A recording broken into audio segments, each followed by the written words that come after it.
Hey everyone, thanks for joining. This is Sax and Rook from NNK. We're a scenario paintball team based around Texas. So let's kick this off. Rook, so tell them about NNK.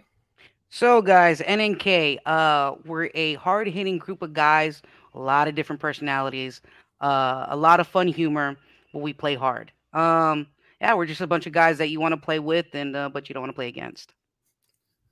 Awesome. And what about our sponsor? So we got two major sponsors on right now. Paintball Gateway is one of them.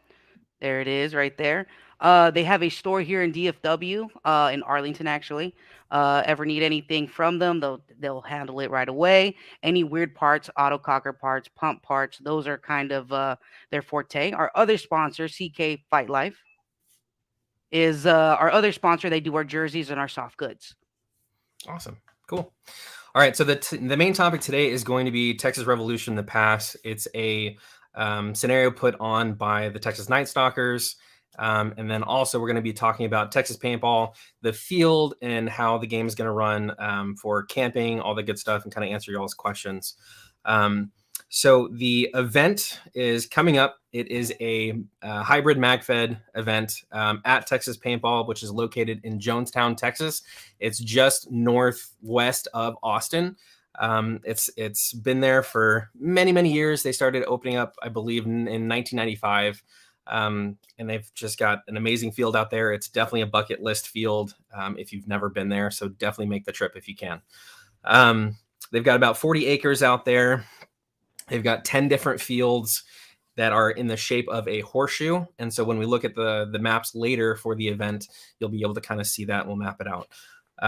They've got picnic tables, a giant fire ring, dressing room, 4 bathrooms, 2 on the inside, 2 on the outside of the pro shop. They've got concessions, snacks, drinks, all the good stuff. So if you are already planning on coming to the event and you're thinking about camping, what does that situation look like? So as of right now, camping opens up on Friday at noon. If you really need to get there earlier, that's really not a problem. Just let us know or the field know. So that shouldn't be an issue. And then we want everyone kind of cleaned up by 6:30 on Sunday PM. We'll supply the trash bags and the trash cans. So we'll leave about 5 trash cans in the camping area. Just make sure you clean up your area, leave it better than you found it.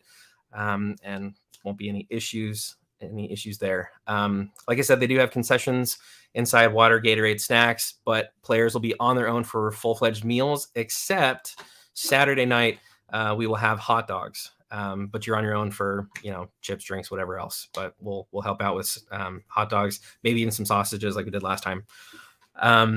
Bathrooms, like I said, there's going to be 2 on the inside, 2 on the outside. So while the pro shop is open, you'll have access to all 4 bathrooms.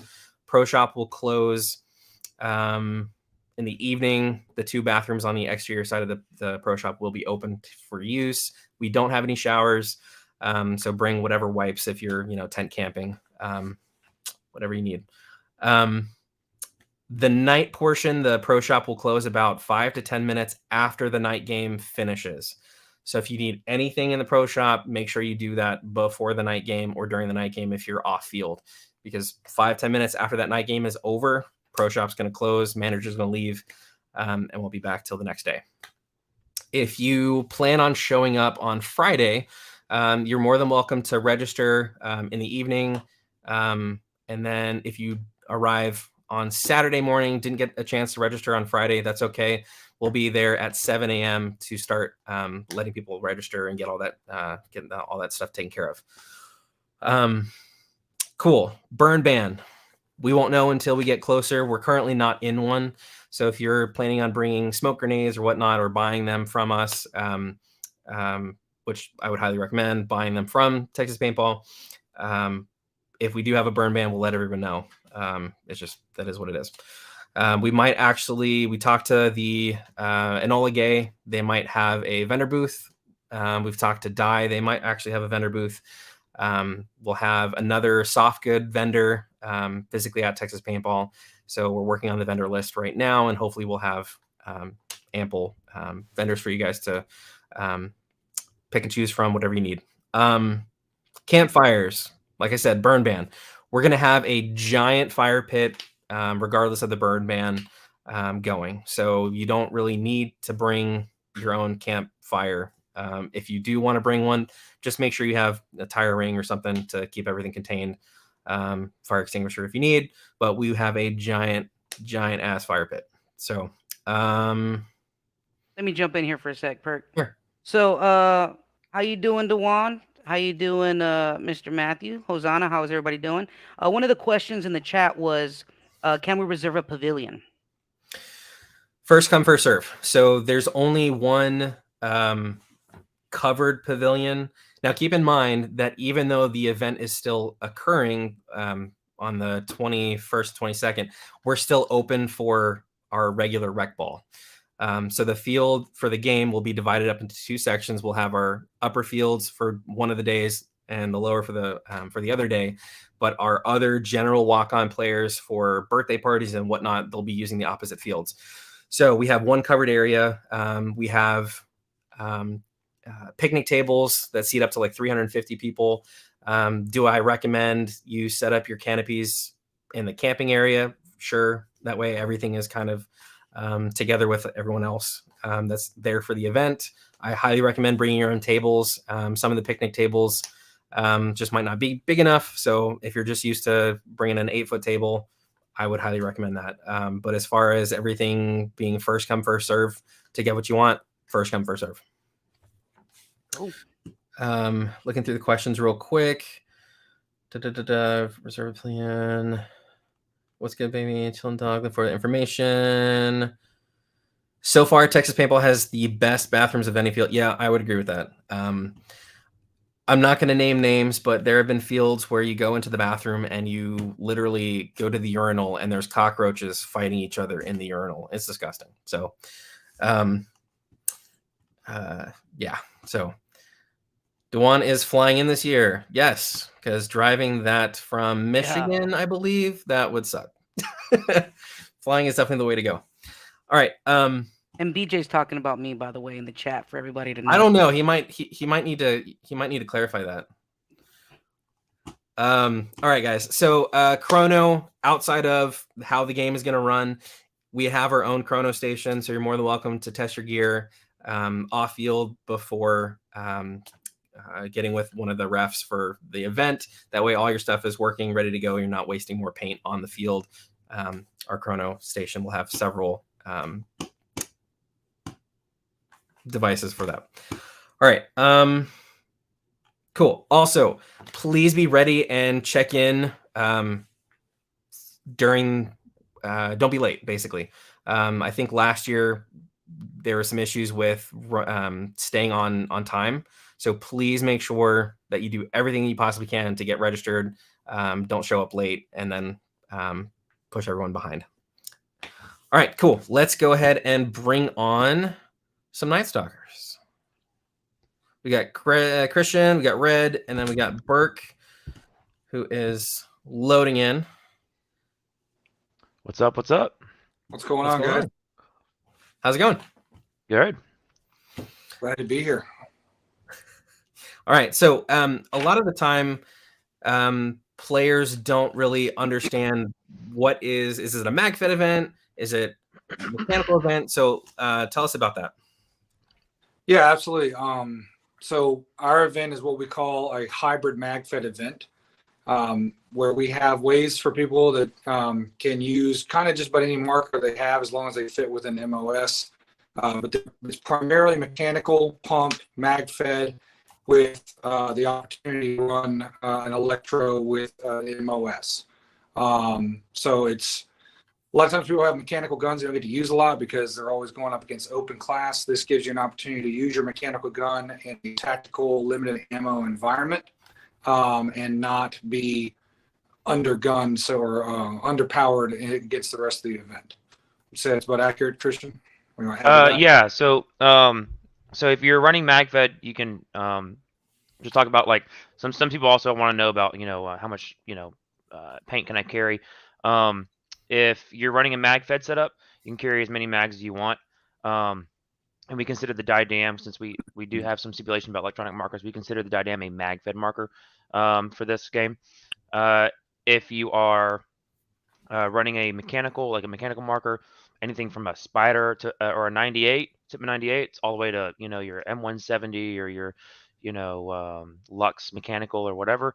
You just have to have one of those 100 round gravity fed hoppers on that gun, and so that kind of slows the rate of fire down a little bit to make it fair, and then like naturally, right? And then pump guns, you can either go with an unlimited number of 10 round tubes, or you can have the 100 round hopper as well. As for carrying paint, like I said, mag fed guys, or if you're carrying tubes, you can carry as many tubes or mags as you want. Otherwise, we're limiting it to one pod. So you can always go and re-up, keep your paint at base. That's what we do when we play scenario games. Is we keep all of our paint at the HQ on a cart. But yeah, you can always just re-up at your HQ or whatever. But that keeps it fair. What we found is that that players have seemed to all agree that it's fair across the board. Now with the MOS thing, if you're the heavy gunner, you can have an electronic hopper on your marker, and I think we're limiting it to one pod. I think we did 2 pods last year, but we found that like 2 heavy gunners with like EMEX and electronic hoppers was a little like a little too much, right? So we're limiting it to 1 pod. You get that extra capacity in your hopper, so you can lay down that suppressive fire. But that's about it. Okay, we're starting to get some questions here. Yeah. So first question was with Eli Booth, and the question was die dam with a hopper. If it's a 100 round hopper, gravity fed, no class required. If it's an electronic hopper or an electronic box mag, it needs to be an MOS. It must have an MOS to be able to carry that type of capacity. With Matt Walton, we got rid of the 2 single 100 pods or 1 big pod. The answer is just 1 pod. The biggest pod you can find, as long as it's a pod, you can bring it on the field. It's 1 standard pod or 2 100 round pods. Yeah, so a standard pod is like 140 or 160 rounds. So right. So typically, the best answer is either just get 1 large pod is easier to come by than getting the little guppies. Right. Unless you have them already. Actually, it's funny. It's actually like watching footage of Matthew just kill it with like him and is it Dwan? The 2 of them like with like M170s and like spires or rotors or something, and they're just like clearing the trenches out. Just I'm like, okay, all right. They got multiple pods. Right, and all the Magfit guys are like, Sweet. I mean, part of it's like get good, but it was pretty clear that it was a little when you start pairing those machine gunners together, we had to kind of make a little limitation there. But yeah, they were just wrecking it on the field. So with this being the fifth installment for the Revolution series, what have you learned about game producing and its challenges? So one thing that we have put a lot of effort into in the last few events, really after the first game, but in the last game especially, is streamlining the information process. So we want the key information to get to players as easily and quickly as possible. So in our very first event, we were just trying to have this like fabulous event, and we have all this info and all this paper stuff, right? And some of the feedback we got was it was just too much. It was too much paper. It was information overload. So we managed to slim all that down, paper down. Also, but I was going to say, also only 1 person really had the whole story. Right. So only really that information went to the commander. Oh, first, you're cutting out. But yeah, all the information was going to the commander, and then from there it was like a kind of a bottleneck, right? So you have all this information being funneled to 1 person, and then from there, depending on how effective that 1 person was at disseminating information, there was a bottleneck, right? And so what we've done now is we use GroupMe, and so there are images of the mission cards that, as long as you're in the GroupMe, which we give that to the commanders with a QR code to decide like who can be in the GroupMe chat. You're going to get on the hour, right when those missions drop, you're going to get all the images of all the missions. So that way more players have more access to the missions, and so that information is disseminated much more quickly. Players are much more involved. And I'll let Rook talk, because Rook, you were a player at our last event, and you and Sax, you guys used the GroupMe app very effectively. So you guys, as players, I guess tell us what that was like. So, yeah, so Sax and we both played. Sax commanded, and I was obviously on the team. The group me, I mean, is a complete game changer. I mean, I can tell you many of times where I've gotten to a mission point, say enemy base, and I'm waiting on the one guy with the card, right? And lo and behold, Josh, you're in here, so I'm gonna throw you under the bus a little bit. Josh had a card one time, and we overturned the base and we ran it down, but Josh wasn't there, so we didn't get the mission done. That's kind of one of those buzzkill moments, like, why can't I just blow this building up? Because you fought, I mean, we're down to the minute. I mean, 30 seconds later, the game was over. We couldn't get those points. So with that being said, it's cool in my perspective. A guy that doesn't like commanding too much, but that's total control freak and kind of like field commands. I could see what everybody's doing, right? I could see the communication between, say, us and Cobra, us and Scorched Earth, us and if you guys were playing, right? We could see and communicate with everybody being on the same wavelength, which makes the game a lot more, I think, in depth. I think it gives it a different tone instead of just me screaming on the field trying to get all these guys in one direction. You got a couple team leads and some guys looking at their phone like, okay, we need to go for the right side flag, and we make a together push without necessarily having to be all on the same wavelength. I think it opens up a really good form of communication. And then I think Sax did a great job just kind of cheering us on as we went out through the day. And I'm gonna let you take it from there. Being the guinea pig with that endeavor with GroupMe, it made my job a heck of a lot easier to help delegate things out, communicate, and also, like Rick mentioned, as far as just the hype. Obviously, it was in the summer. It was hotter. It was ridiculously hot. So just giving everyone bits of motivation just really helped keeping players on the field. And then, being able to look at the missions when things were supposed to happen, send people, because there's flag stations, right? So the flag stations were a constant, right? Those, and then finding drugs and the little flower packets or whatnot, simulated drugs, not actual drugs. For those, so there's a cartel element. Yeah, it was a cartel game, by the thing. way. So we had like bags of flour or sugar or something. For anybody not, right, sorry guys. So with Not the included in flag registration. stations and finding those bags were a constant. It was easy to delegate who's doing what, timings of the flags, who need to be where, and just like Rook said, having the cohesive of everyone knowing on one side what everyone's doing was much more of an easier balance for communication rather than trying to handle 20 different radios from 20 different teams. So like I said, it made my job a lot easier. I mean, the results show that I used the crap out of the app and got nothing but great feedback from it. So I highly recommend Phil and Richard use it. Yeah. It is a great tool. It's definitely not a handicap. It is a tool. And if it's not used properly, not used correctly, the tool won't work. Right. Yeah. And for those people that don't feel comfortable bringing a cell phone on the field, we still have the old-fashioned paper mission cards that will still drop. And then I want to say one last thing. So one thing that we've improved on, I think, is trying to find the right mix of complex and simple missions. Right. So our first event, every mission was like amazing prop, like everything was intricate, everything was a puzzle, everything was a code breaking thing. And there are some players that are like, I just want to shoot people, man. And so we brought in the flag stations, and then I'm not going to say obviously I invented a flag pool, for a scenario game, but having those simple, always on the ready missions that we completed our missions for the hour. What can we do? Well, we can go either fight for a flag or defend a flag or pull a flag or whatever. And there are guys that they don't care about all the other missions. They just want to go play paintball. Well, guess what? There's going to be a bunch of flag stations, 5 now instead of 3, in the middle of the field.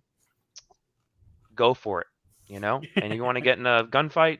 That's where the gunfight's going to be. Yep. And definitely, that adds another element into generaling. I mean, commanding it. Mhm. It was a constant being on the field, relaying information back to Perkins, Sachs. I'm looking at the right side of the field, and I leave for 2 seconds to go do a mission. Come back. It's another color. I'm like, Perkins, what are we doing?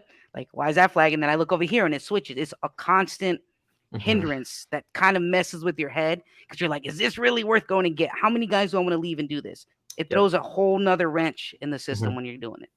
It also gives players, when the complex stuff is going on, or maybe it gets done faster than we thought. We found out that sometimes the missions aren't as complex as we thought, and they get them solved pretty quick, and then we had some downtime. Or like color. Christian was saying, you've got some teams that aren't like focused on the intricate mission, solving something and deciphering. There's a constant tug of war essentially happening at various points throughout the entire field. And for a player that comes on and has no radio, maybe is a walk-on, maybe isn't, or he's just a gunner, they don't have to even deal with the commander much to have a great time and still put forth effort for their team. They know there's going to be stuff to do all the time. Right. I felt like the balance between the missions and then the constant the flags and the packages was a really, really good balance. So those that wanted to just, like Burke said, if you want to just play paintball, then great, flag stations. But I also felt like with the GroupMe app, we were able to get pretty much all of the harder missions done within 5-10 minutes of them being issued out. And then the communication was so great across my team that I was able to figure out when the other side, so the blue side, was doing the exact same mission later on that day. Like, oh, they're doing this mission. So I could literally, everyone that had completed it knew exactly how to defend against it. So that made the app that much more valuable. So I can't stress that enough. Use the app. Yeah, so David was saying, the props have been top notch. Absolutely. Abso-freaking-lutely.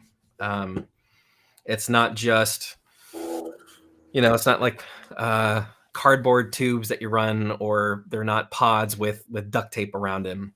They require skill, and I feel like you guys have found a really good balance now of what is over most people's heads, like intricate Compasses. engineering Compasses diagrams, right? Ironically, we didn't build that one, but yeah, I know what you mean. For those that don't know, there was this massive prop that was multi-stage and wire cutting and switches, and it could be done. It was certainly doable. Mm-hmm. But there was usually like 4 people total on each team that were really dedicated to getting it done, and everyone else would walk up, look at it, and be like, fuck that, and like leave. And so because it was intimidating, it was beeping, there's threats of smoke and explosions happening in your face, and I wanted it to be there, but we had to dial it back. Right. I mean, I would agree. When I got to it with a shield and a pistol, there's no light because it was where it was hidden. I'm not going to say anything in case it's in the same place, but it was very dark. There's no lights other than the flashing, and trying to solve that by yourself with a pistol and a shield when you need both hands to protect yourself. It adds that much more complexity and intensity to the game. So I give you guys props to your props. So with this installment, what do you hope to achieve in the upcoming production? So we want to, we're taking what we learned, tanks, the event at Tanks Paintball has been sort of like a test bed, right, for new ideas for us. Mm-hmm. And we want to do it there because it's just a more simple game. It's a one-day event. It's easier to implement something new, because if we implement something totally brand new at the 2-day event and it goes poorly, well, now it's going to go poorly for 2 days. Right. So we've used tanks as sort of a test bed, and so between the app and the flag stations, those are going to be, they're not new to the event series, but it's going to be new to the Texas Paintball event. And so really trying to, I guess, refine the event as much as possible has been a focus for this one. Obviously, you know, we're going to see some props that you've seen before. Some of them are going to be used in new ways. There are going to be a couple new props. There is going to be at least 2 completely new missions. But there's going to be some stuff where people enjoyed, really enjoyed certain missions, and we're going to bring those back too. So it's going to be a mix of old, a mix of new. Cool. But we're looking at really kind of refining the game series as we've created it so far. Cool. Awesome.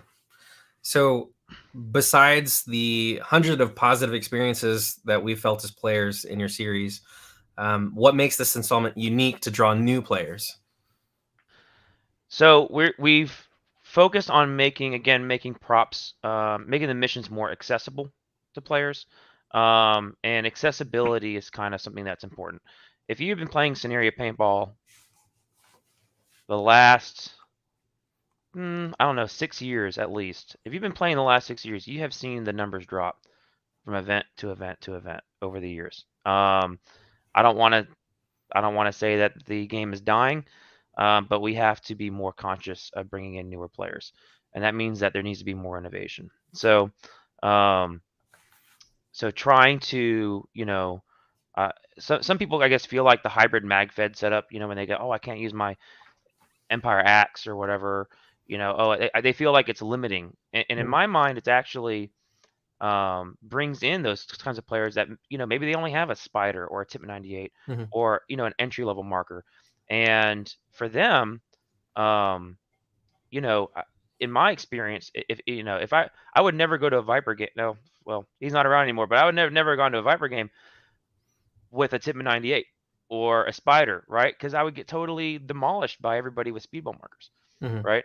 And so, for one, like, I think that the format itself is actually more accessible to, especially to newer players who, because if you bring a Spider, you can actually hold your own, if you're athletic and you shoot a Tip 98, you can hold your own, against MagFed players or a guy with a pump gun or whatever else, right? So, making it accessible that way, making the missions more accessible, trying to make this an event where, you're not just, and in my first scenario game was at TXR, it was a night game only. I'd never been to TXR in my life. I got so lost in the woods, and I had no clue what was going on. I still had a blast, but the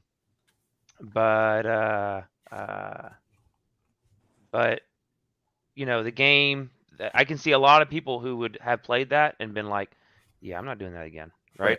Right. And so I'm trying to make sure the information is disseminated in a way that, that people, will be feel like they're actually involved. Right. I see here a couple of guys are like, I played 100 years with my Tip 98. I mean, the thing is, it's like you play with what you have, right? So no matter what marker you have, you end up figuring out what your play style is. I mean, whether you're buying new markers, whether it's a pump, whether it's a first strike capable marker or speedball gun, you're really trying to figure out what your play style is. So if you prefer limited paint games, great. This is a perfect game for you. If you like dumping pods, then you could be a heavy gunner. And if not, like, you can learn a new play style by having limited ammo, right? So this game really sets the challenge for both sides, right? So I really find that this game mode is wonderful because it's bridging the gap between dumping paint and limited ammo and saying, hey, there's an option for you to challenge yourself and kick-ass missions, kick-ass props, and everyone's gonna love it because it's paintball. Like, you shoot you, I shoot you, it doesn't matter. We're all having fun. So, and it's also not as restrictive as a strict hardcore MagFed only. It's not right. Yeah. Go to hell if you don't have $1,000 setup in MagFed only.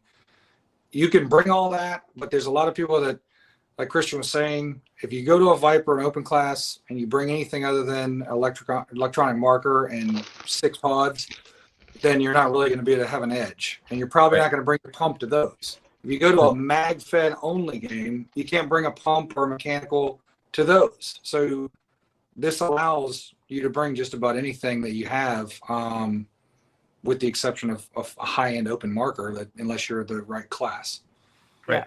And I mean, like you guys been saying, it's something for everybody. I'm a proud paint dumper, aggressive player up front, just holding people, just being obnoxious, a menace. My favorite thing to do. With this game, it allows me to do that, but in a very different way. I'm still forward, I'm still up front, but it slows me down in a good way. Slows my play style down. But there is still something for you, even if you're a speed baller at heart, even if you want to do first strikes in the back, or like me, I do first strikes, but I'm up front. So I mean, it's scary getting shot that close to first strike. So that's the part I like playing. But definitely something for everybody, and you'll play something very different if you go play this game. No, absolutely. So I think a lot of people are really interested in the bounty hunters. So what's this newly created aspect of your game? So one of the feedback that we got, some of the feedback that we got, and we got it from multiple players, was, hey, we really like this idea of like side challenges, but I don't like leaving the actual event to go do the challenges. So by the challenges, you're talking about the 3-mans and the sniper three-man, challenge, the sniper challenge, the pistol, quick draw challenge, all those things, right? So we were coming off field, and part of it's the layout, of the field. Like we actually had to, we had to come off field to a whole nother like field location, and then some people are running behind, and I'm like, I don't want to like cut them out of it, and then anyways, all these other people are like, I want to get this done so I can go back and play. Right. And so coming up with a challenge that could exist within the actual event itself, where you don't have to leave the field, where you can still participate in missions or whatever else, while simultaneously in the middle of your challenge. I was like, okay, how can we do that? And so I took the idea of like, when I don't know if it's Call of Duty or Battlefield. I haven't been playing video games in a while, but where you kill a guy or whatever, and you like take his dog tags. I think it's Battlefield, right? It's Call of Duty too. It's all of it now, right? So, anyways, you steal the person's dog tags, and that's like this like keepsake, like haha, back in the day we used to teabag somebody, but now you just steal their dog tags. But don't teabag anybody at my event, please. But anyway, so I wanted to take take this concept and apply it here. So the bounty hunter, it works like this. The bounty hunter challenge works like this. 8 players from each side can sign up, which, by the way, there's still a ton of open slots. You will receive 3 dog tags. Okay, imagine like 3 lives, so to speak, within the challenge, and you will be taped in a special color armband tape, which I think is purple. I need to go back and check. And then when you're out there, if you see an opposing player, so it'll be like, if you're red team and you're, doing the challenge, it'll be red and then purple over the red, or above it, not on top. But so you can see that, this is a bounty hunter on red team, right? Same thing, purple and blue. So if you see an opposing bounty hunter and you're a bounty hunter and you shoot him, right, you can go and retrieve their dog tags. That's the part that's a little bit tricky. It's going to require communicating with the referee. My referees during that hour, we're going to be super attentive to what's going on. Let's say you shoot a player, like we're going to coach everybody as to what to do and the best way to go about it to try to minimize any issues. I think generally we're going to err on the side of the shooter if you shoot somebody out.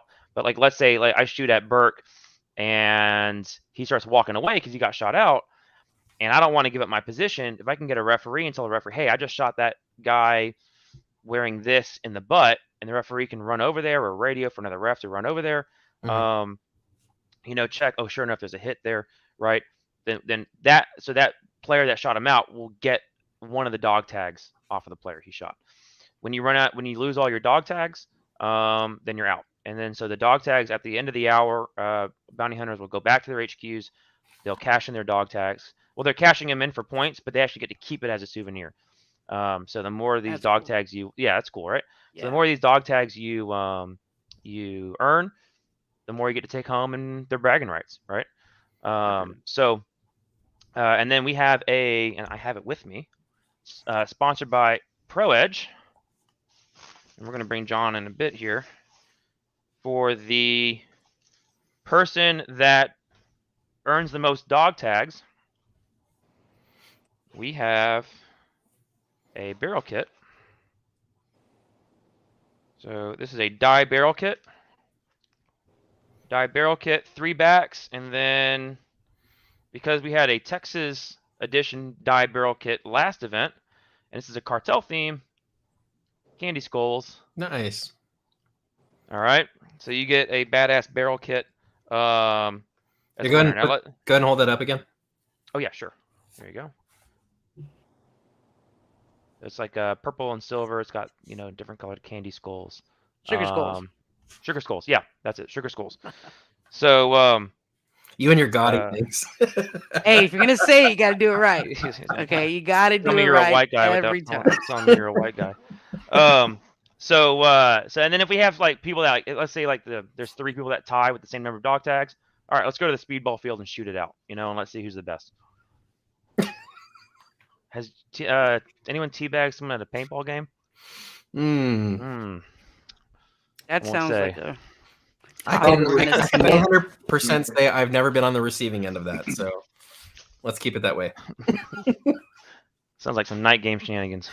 Hey, so speaking of night games, we had an earlier question. Are first strike rounds allowed at the night game? Yes. Yes. Okay. Good question. There's another actually. So since you were talking about tape, is tape required for red and blue? Yes. You are required to have either tape or an armband. If you have your own armbands, you can bring them. Okay. But it's got to be your team's color, and it's got to be above the elbow, below the shoulder. Understood. Hosanna's excited. All right. Cool. So props, we kind of can we go a little more in detail for those, or are we kind of? Yeah. So specifically, what is there a question you have? Yeah. So like what can you tell us about the props for this year? I know we talked about bringing old things and some new things. Are there any specifics that we can look forward to? Yeah. So what Show them the vials. What's that? The vials. Show them Agent Green. You know what? They're not filled up, so they're just empty tubes right now. But I can show it to them. He's in the corner pouring like Mountain Dew. Like. So Yeah, is Agent Green for the next event, or Yeah, so we're gonna tease Agent Green at this event, and Okay. it's gonna become the major theme for the following event. Oh. Yeah. So these are some simple test tubes. There's going to be some sabotage or what's the word? Yeah, don't go into too much detail. Whatever, there's going to be some stuff in there you got to fuck with it because you're trying to mess with the enemy stash of some experimental stuff. A lot of the props, we've gone from extremely complicated electronics to really difficult missions using compasses that really not very many people know how to land nav, by the way. And we've also fallen back and we've gone with some stuff that's as simple as like, hey, don't move this or it'll go off. Or even simpler than that with some of the flags and the finding the packages and collecting and guarding while someone else can steal it from you resources. So what we're trying to do is we've got a couple of new props, the vials, a couple other things. I don't know how much Christian wants to go into it, but we have a prop that needs to be finished building, and it's not at Burke's house, so we can't show it to that's you. why it's not done. That's why it's not done. It's gonna be done. It's gonna be done. Start the building. It's gonna be done, or I'm gonna whip some ass. But but yeah, no, it's one of the guys used to work for a cable company, and he got like all the old satellite dishes, from people's homes, and so I was like, oh, that's a badass prop. That's a prop. So, anyways, he managed to before quitting his job, take some of those with him, and so now they are being not borrow. Yeah, I don't borrowed without permission. I don't think anybody was missing old satellite dishes. But anyways, Dang. oh, Greg's. Where's the fucking satellite dish? Cat's out of the bag now. We tried to make the props much more reliable, right? Because we try to test all the props out. We get through 2 or 3 MagFed meetups. They work beautifully. then we come to the game, of course, Murphy's Law, something goes wrong, right? The extreme nature of a 2-day paintball game with a bunch of 200-pound monkeys like running around grabbing and pulling on things, the props find their weaknesses, right? Or they find them for us. So we're trying to take the props, make them more rugged, make sure they're more reliable, work out any kinks. You know, a lot of this stuff is experimental. I mean, I sat around just kind of building something, figure out how to make it do something, and now I have to figure out how to make it do something reliably under stress all the time. So a lot of improvements have been made to a lot of props, much more durable and rugged. We also try to make them modular and interchangeable. So props that used to specifically be this goes with that, and that's the only way they can connect. I've gone and I've made them so multiple different control modules can set off any type of result module, whether it be a bomb goes off or an alarm goes off or a recording plays or it opens up a hatch and you collect something or whatever. So making it so I can pair A with B or A with D or whatever and make it a whole different game with a whole different result.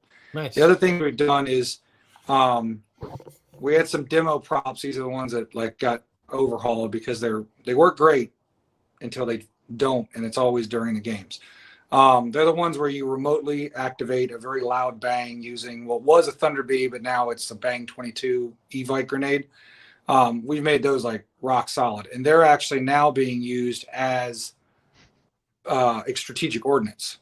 So instead of it being a mission only prop and you use it once, you can buy the purchase it using your points to use it to set booby traps, use it how you want. Might have a prop where you need to, or a mission where you have to blow something up, but it might just be something you want to go out there. You know where an enemy is going to be going, and you want to send some guys out there, take some land, but if they fall back, they have the ability to blow up the building or kill the occupants in it. Okay. And then you can purchase it again. Nice. For points. But yeah, so and you only get one per hour, so it's not like something where you're going to be waiting on me to reload it for you real fast. It's going to be once per hour, so it doesn't take very long for me to fix it up. Just meet you back at HQ and reload it, and you're good to go. Sweet. Yeah. Well, looks like Hosanna was really loving that C4 vest. Oh Did yeah. you wear that vest at some point? What's Or that? did you use it? Perkins, didn't you wear that vest, or did you defuse I did it, or- not wear it. Okay. I was not the innocent bystander. I diffused it, and then That's a meetup, I think. myself, and well, also at the one, yeah, it was the meetup. Yeah, thanks.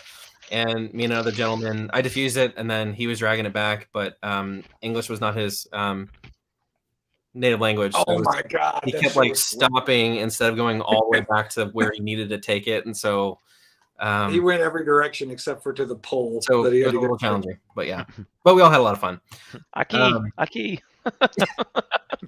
But in the event at Tanks for the one day, I know Hosanna did he diffused it during the event, so it's a lot of fun. So I guess then what attributes go into the field? So what attributes does Texas Paintball have? Whether the field, the business, what keeps bringing you back to produce games at the field? Oh, I mean, well, for one, the manager, Chad, and the owner are incredibly accommodating. I mean, we were there the day before, and we're like, we go out in the field, and we look at the way it's designed, we're like, oh man, there's going to be a massive bottleneck right here, or it's too open over here. And then sure enough, the owner's like, yeah, tell me what to do, and we'll move it right now. Oh, you want to bury some stuff? Let's do it. And so, there's a lot of field owners that'd be like, what? I'm not doing that. Da da da da da. And then we have to, whatever, right? But they have been incredibly accommodating. I remember the first event, and I asked Chad, I'm like, hey, is there any way you guys can, because we spent so much of our own money. Burke and I, we spent literally thousands of dollars on prop materials for the first game, and we were going to pay ourselves back with the proceeds, and then, eventually whatever. And so, and then we had money left over for the team, but yeah, it was a huge personal investment of money. And so, I remember going to Chad, and I'm like, hey, is there any way you guys can feed, even if it's hot dogs or whatever? And he's like, of course we'll feed them, And so, yeah, the field owner and the manager have been so great. Yeah, I mean it's Yeah. it's awesome. I can't ask for a better experience. Also, the field is so well taken care of. Yeah. I mean, Yeah. there are very few fields that can compete with how well taken care of Texas Paintball is. There is a lot of pride by the field owners and the manager in terms of the player experience, in terms of the props and everything they Safety. build. Oh my gosh. And then the fact, it's even little things too, right? Like they put mulch down on the on the ground so that you don't have mud pits. Yep. Like how many fields have you played at that are just like it rains 2 weeks before and you go out there and behind every bunker is mud, that deep, right? That doesn't happen at Texas Paintball. And so yeah, man, it's been so great. And so to be able to have this really professional field, really professional managers, and then be able to put a really professional event, and then obviously our team, my teammates, right, really care about the event going well. So the refereeing is going to be outstanding, right? It's one big great experience, and there's no hiccups. And so yeah, as long as Texas Paintball will keep having us, we're going to keep producing events there. I think the first thing that jumps out, I mean, obviously I know I work there, but as a player, They got a great photographer that works. no, there. I'm not even bringing that in the picture, but but now that you mentioned it, I would say the first thing that jumps out for me as a player is you see that the money made from obviously paint and everything else goes right back into the field. So like there are no dilapidated structures. They're literally out during the week, almost every day of the week, tending to the field. And I don't mean like, hey, we mowed the grass today, or hey, here's a new tire to hide behind. I mean, they've got boats, planes, 2-story buildings, another plane, boats, helicopters. I mean, it's not just it's not a chintzy field. I can actually elaborate on that because for the past 2 years, the Friday before our game, we meet up there with Chad and Dave, or Dave's associate with the keys to the Bobcat. And they put out major new props each time. One was a whole car. The next year was an entire new building shed that was all moved on one and one big pallet or whatever. Yeah. And then Dave was out there for like a week, maybe 4 days, I don't know, making that massive mulch maze that wasn't a part of the game. They fill this area with stuff because it's kind of barren. It ended up being one of the most prized areas to go kick the shit out of each other. And we didn't even have props over there because it wasn't on the map. It was just a blank area, but he turned it into something awesome because it was otherwise just a big open lane. So now it's a part of our new map. It'll be like, I think it's called the Pass, which is Smuggler's Pass. Yeah. Right. Smuggler's Pass, which is a real area in El Paso.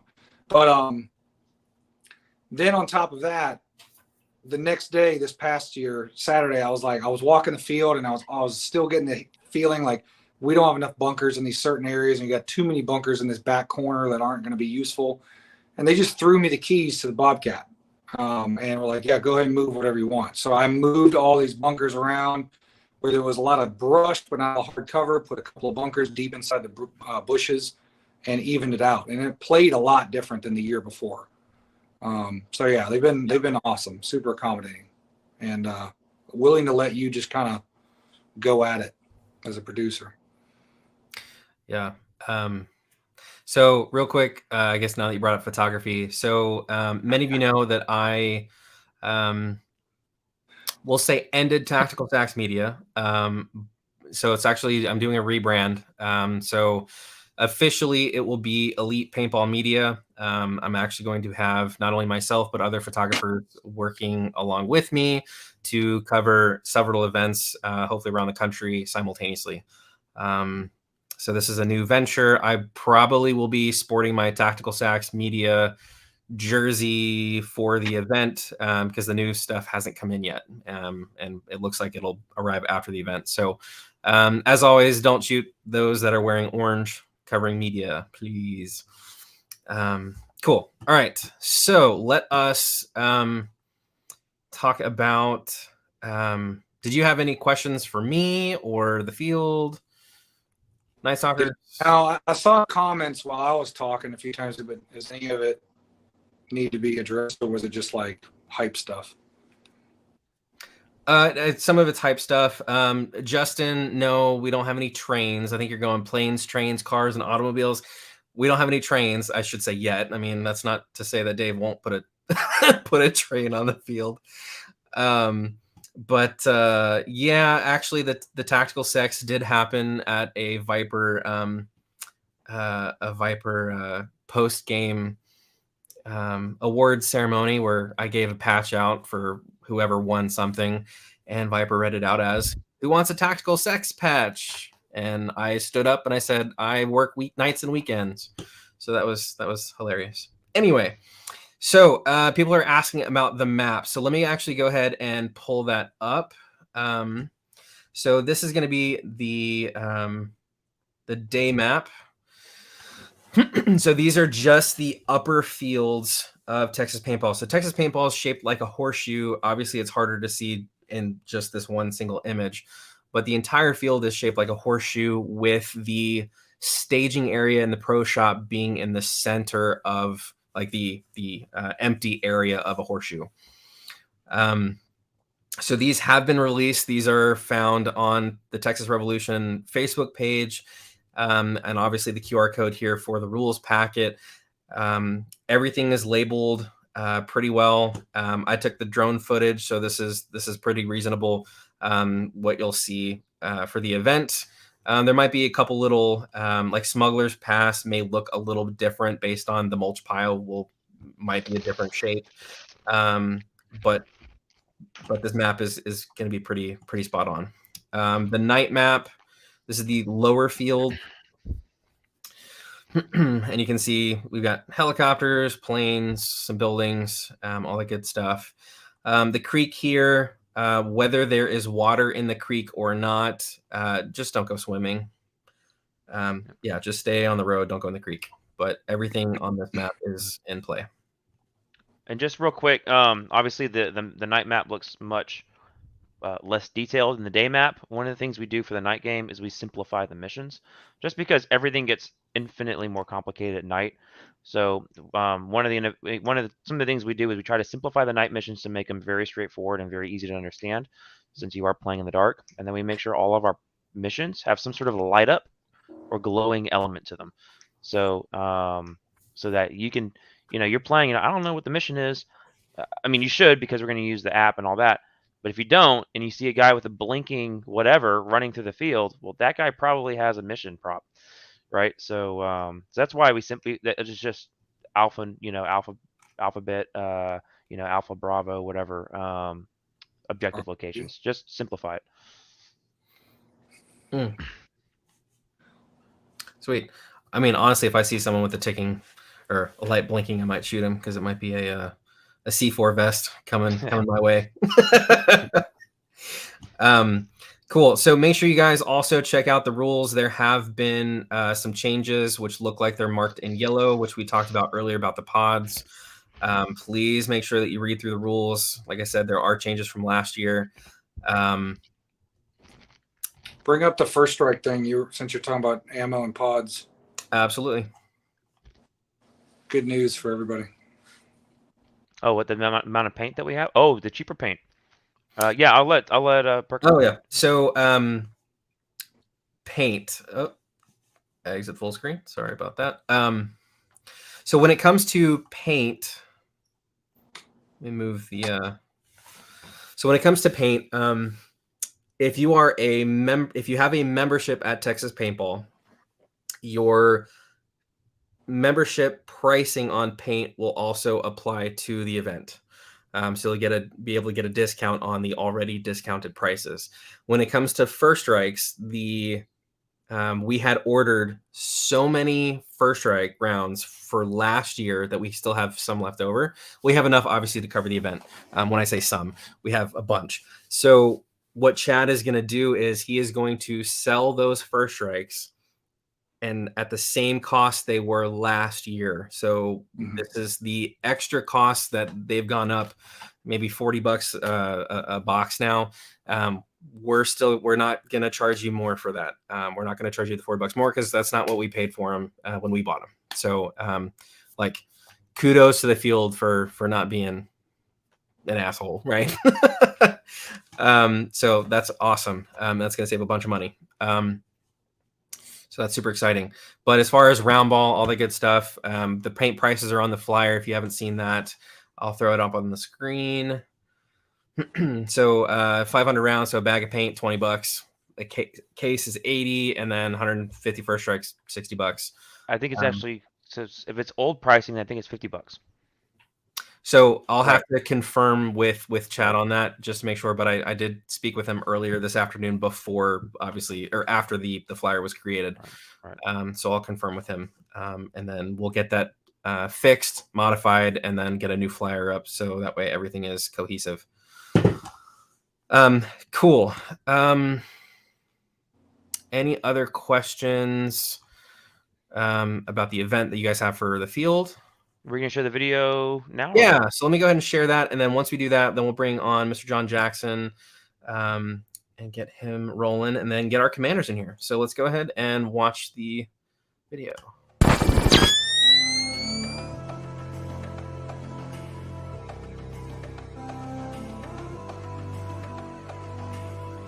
More than just grab a flag or hold down a bridge for 10 minutes, I'm going to show up to that type of scenario. But what I saw from the missions were very well thought out and, how to put this, very hands-on. No pretending, no throwing a satchel in somewhere and going boom. These are actual things that you have to do. I think I've only shot 300 paintballs today, and I've had more fun than I've had, playing tournaments and doing big 1,000-person scenarios. So this has been fantastic. The focus, the detail that these guys are putting into the games has way reached through things years ago.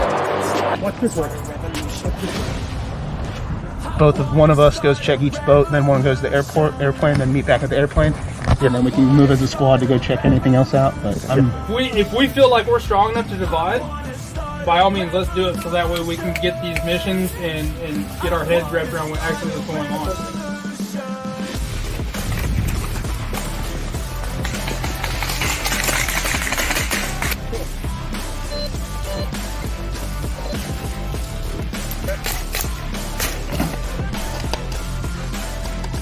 woo! Letters.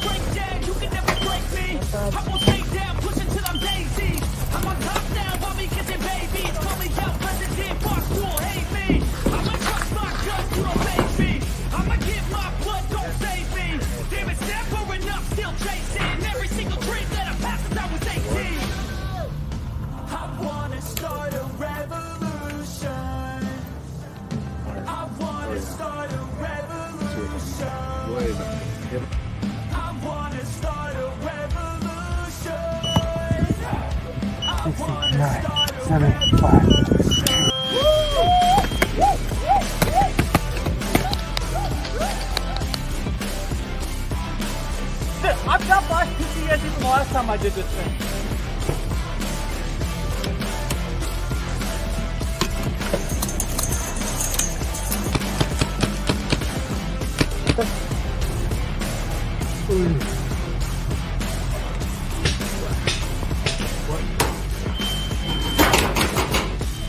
Oh, she's out. Yeah, you got blown up, didn't you? Yeah.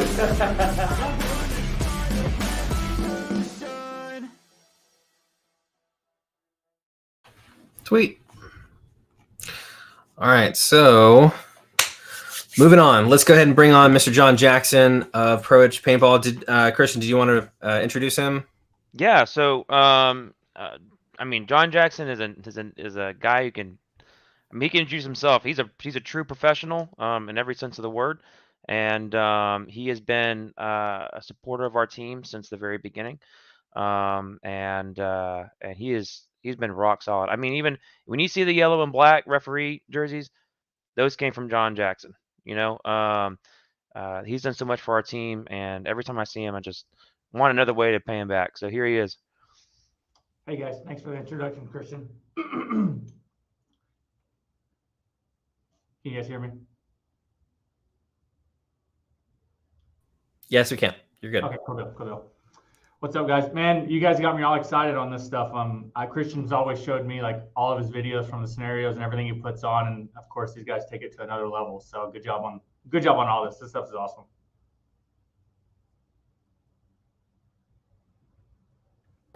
Did you want to talk about the barrel or what's up? The barrel, since you're sponsored for the barrel for the dye barrel, how they're going to be.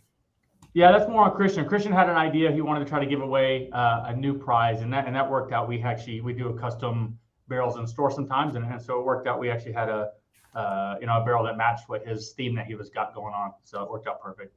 Awesome. So what got you involved with paintball? Man, I played at a birthday party, I think like most of us, when I was 12 years old with my little brother and a couple of buddies, and we went out and played. And I mean, I've always been into like competitive sports for school and everything like that. And paintball was just like, I don't know why, but we used to run around in camo, like in the woods, shooting BB guns at each other. So paintball was just like that next level. I think that kind of connected it all together. Nice. What about the history of Pro Edge? Like how did it get started? Where you are now? It's crazy. The same thing, kind of like paintball. You get into it, you don't plan it. And I've been playing, I looked at it, I did the math earlier. I'll be 37 in February, and I've been playing since I was 12. So I've been playing paintball for 25 years, more than, 3/4 of my life. And so, or 2/3 of my life. And so the store kind of happened the same way. I worked at a paintball field, Tanks Paintball, actually, that Christian works with all the time. I've worked for Tanks since I was probably 15 years old until I was 22 and opened the store. But had an opportunity to open the store with one of Tank's old partners. And I love paintball, full paintball nerd, top to bottom, started playing in the woods. So all you tournament guys out there that are afraid to play in the woods, you got to give it a shot. Like a lot of the younger players nowadays seem completely terrified to try out these scenarios and stuff. Stop being scared, get out there. That's where a lot of us grew up playing. So get out there and play. But the store kind of just happened on accident. I got an associate's degree, figured I would try to open a store and have some fun selling some paintball stuff. And now July this year will be 15 years. And we just got this new studio literally 4 months ago. This is the first video or second video we've ever done in the studio since we've had it. Nice. And it's come bigger and better. And thanks to all of the players in Texas and Houston for supporting us. We would have never guessed. We opened the store with 6 guns on the wall, and now we have pretty much anything and everything you can think of. So that's awesome. Well, I actually love the wall to your left. That's you want to come do that in my house? Yeah, absolutely. I hated that process, by the way. It was terrible. Cool. Well, so how long, since you guys obviously met the Nightstalkers at Tanks, how long has that relationship been built? Chris and I were talking about it earlier. We're not really sure. He came in as a player before. He had played on his own, and I think before he even started getting in the scenario, some of their guys had kind of come in the store before, and then through natural process of forming Nightstalkers, we already had that relationship as customer and store, and just over the years, he's always shout out the Nightstalkers. You guys have always done extra. Straight up Christian, that's true. He comes in, he said, what can I do for you? And very few teams do that. They say, hey, I want to get sponsored. I said, okay, well, what can we do? And they're like, well, give us discounts. Christian goes, what can we do for you? What videos can we do? He calls me about more videos than I call him about. So they've always been that way, always been showed support through all the years. So Christian, all his guys and girls, everybody, great job on that one. But yeah, just through being a customer of the store and showing their support and even just sharing us on social media and whatnot, they've always built that relationship. And now we're full into it, man. We're 2-3 years at least into this thing and going as far as we can with it. So awesome. Well, Hosanna loves your store too, so give him props when he shows up. Absolutely. All right. Well, thank you, and really appreciate the donation of the UL barrel. So can't wait to see who ends up earning that through the bounty system. So let us know if we can be of any help for Pro Edge, and if you guys were listening, if you guys want to get a sponsorship. Ask what you can do for them. Ask what you can do for them, not the other way around. Absolutely. And Christian had asked me to give away some stuff, so I gathered some stuff before the video. Oh, cool. Christian doesn't even know what we're going to give away yet. So we figured a big prize. Christian gives us away JT Pro Flex. These are pretty hot this year, so we kind of did some sort of camo, tactical colors for you guys. Of course, some pods with some Pro Edge discount codes, coupons in there, some stickers. Of course, some Pro Edge swag. We got some beanies, some Exalt swabs. And then one thing that we like, hopefully some of you MagFed guys will like this, the Exalt TIPX shroud. we're going to give a handful of those out for Christian to give away, throw away, whatever he wants to do. Any of the giveaways that he does on that one. So we've got some of the shrouds that will go away, a giveaway on that one. So awesome, Christian. Oh man, we really appreciate it, dude. That's awesome. Absolutely, I appreciate you guys. Thanks for having me, by the way. I appreciate you guys getting on here and giving me a shout out. Yeah, absolutely. Thanks, John. Really appreciate it. And next time I'm in Houston, I'll definitely swing by. Sounds good. Thank you, guys. All right. See you, bud. All right. Let's go ahead and actually bring on our commanders. We've got Phil in the backstage along with Richard Mathers.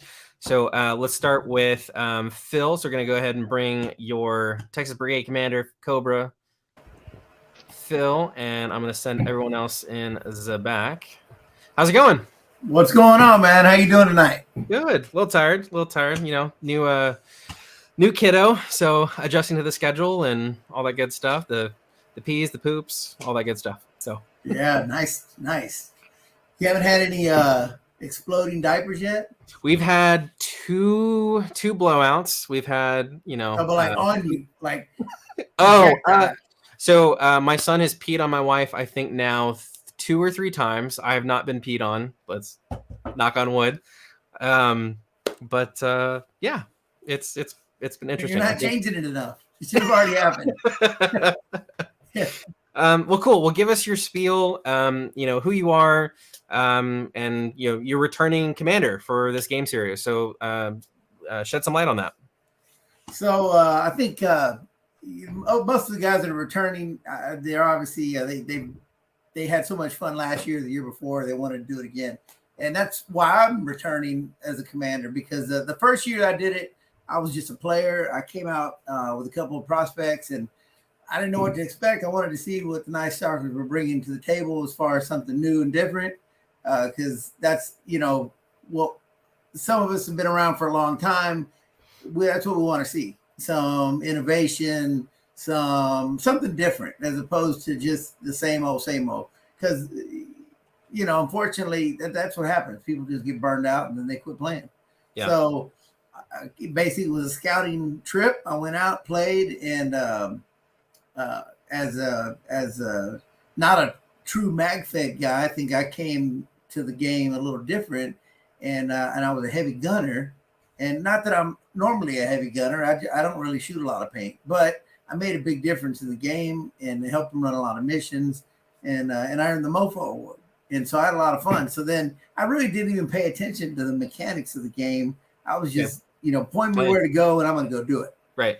So I met Eli Booth there and Jason Bryant and a few other cool cats. And so I said, you know what? I want to come back. I told Christian, I said, you know, I'd like to come back and command it.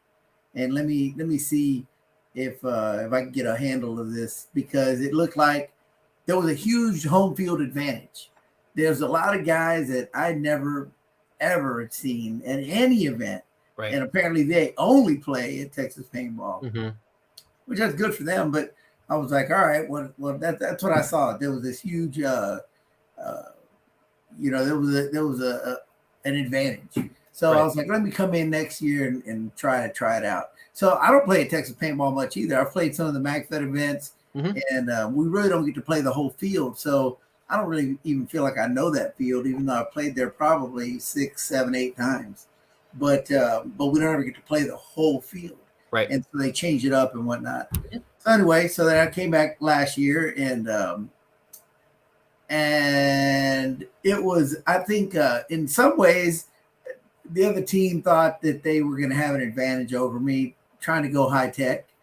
But you know, I've played a lot of games, I've commanded a lot, and I just kept to my style, and I came out victorious. So now that I understand their game more, that made me want to come back and do it again. So I said, you know what? Let me now I really understand what they do. So let me come back and try to play it better. And I think that's what a lot of us do. A lot of us commanders do at different events. You want to perfect it. So, you know, like we played Viper games for, I don't know, 12 years or something like that. Right. And we kind of had that format perfected. You know, you just know how it's going to start. You know how it's going to go through the game. You know what's going to happen at dinner, you know, the next day. So it was just very easy. Right. Because it didn't matter what the theme was. The game was It's a prepackaged meal that the same thing. So unfortunately, a lot of the games are like that. Even I'm always preaching about the big game scenarios. I try them over and over and over, and I don't like them. They're just big capture the flag, and I might as well play rec ball. Right. So I was very disappointed going to some of the bigger games I went to. And so when you spend as much money as I do in time to go do that, you go to a big ass game and you spend $1,500 and it just feels like a rec ball game. Right. I could just stayed at home and did that. Right. So that's one of the great things that this Nightstalkers brought different. And they're these missions, yeah, some of them are tough, but they're not overly tough. I mean, it makes you work as a team, you know. So that's the commander's job, to put your guys together, to use their strengths and you know, get that team working together. So I think that's what separates some good commanders from great commanders, because anybody can go out there and just call out, hey, do this, do that, do this. Right. But if you're not really understanding what's going on, you're gonna fall apart. Because shooting ball is fun. I mean, I'm not a heavy gunner. I'm a snap shooter. So anybody can go out there, in my opinion, and just lay paint, and spray and pray. But if you go out there and actually knock them down and get stuff done, you're moving the line forward. And when I say moving it forward by being a great field commander, not just throwing, hey, I put 2 cases of paint down range. No, actually put 1 bag down range and move your troops up, and be in the front and move them up and make something happen. Even if you get shot out, leave them in a position that they can still keep going forward. Right. So that's always my goal on the field. And I think that's what people just started seeing how I was on the field and started asking if I wanted to command. And I'm on the fence about, do I like commanding? Yeah, it's all right. I like it, but I'm a better field commander. I'd rather be on the field pushing the front. So when it comes to commanding, what challenges did you face last year in the event? Oh, at this event, the biggest challenge was wanting to go out and do the missions. That was the hardest thing, because my XO, I had a new XO, and he's with Team Havoc. Christopher. Yep. Yeah, Christopher. And what's his last name? Garcia? Rodriguez. Yes, I'm sorry. So they asked me to bring him under my wing originally, because I knew it was a smaller turnout. I told them I didn't even need an XO. I said, I don't need an XO for this amount of players. But they asked me to take him under my wing, and I said, yeah, all right, that's a good idea. Somebody that's never done it. So, I tried to kind of show him how I do things, and then I asked him to do some of the important things that I felt, I wanted to entrust him to. But then missions that didn't get done, that was the hardest thing for me, because, I'm thinking to myself, why didn't they get it done? I would have got it done, but I don't know. I'm saying that because I'm not out there. Right. But that's the other thing, is your field commanders need to work together and not against each other. And that's what, so this is the tricky thing about that, everybody having the mission card, because if you got everybody wanting to be a chief, then there's no Indians. Right. So, I like that everybody will know what's going on, but everybody has to put their ego in check. And unfortunately, you got 3/4 of the players out there that are a bunch of alphas.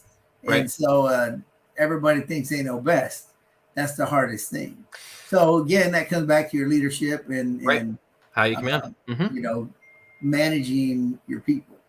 And you don't really know what's going to happen till it's game time, is my feeling. I mean, there's lots of other people I've played with, so it's good to know that, once you get to know certain people, you know how they're going to act, you know what you can expect out of them. Right. So that's a good thing. Then that's how you decide, all right, here's how I'm working my plan. I don't necessarily try to get really super focused on let's come up with a plan off the break. You're going to take grid 10A and 10B, and y'all are going to go do this, because that doesn't mean anything if the other team doesn't reciprocate that. Then you're in the wrong spot and you're about to get rolled.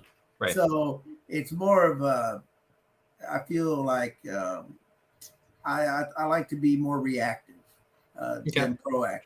Okay. And because at the same time, the game is all about getting your missions. So yeah, knocking down bodies, stacking them up, counting them up, that's cool, but that doesn't get you any points.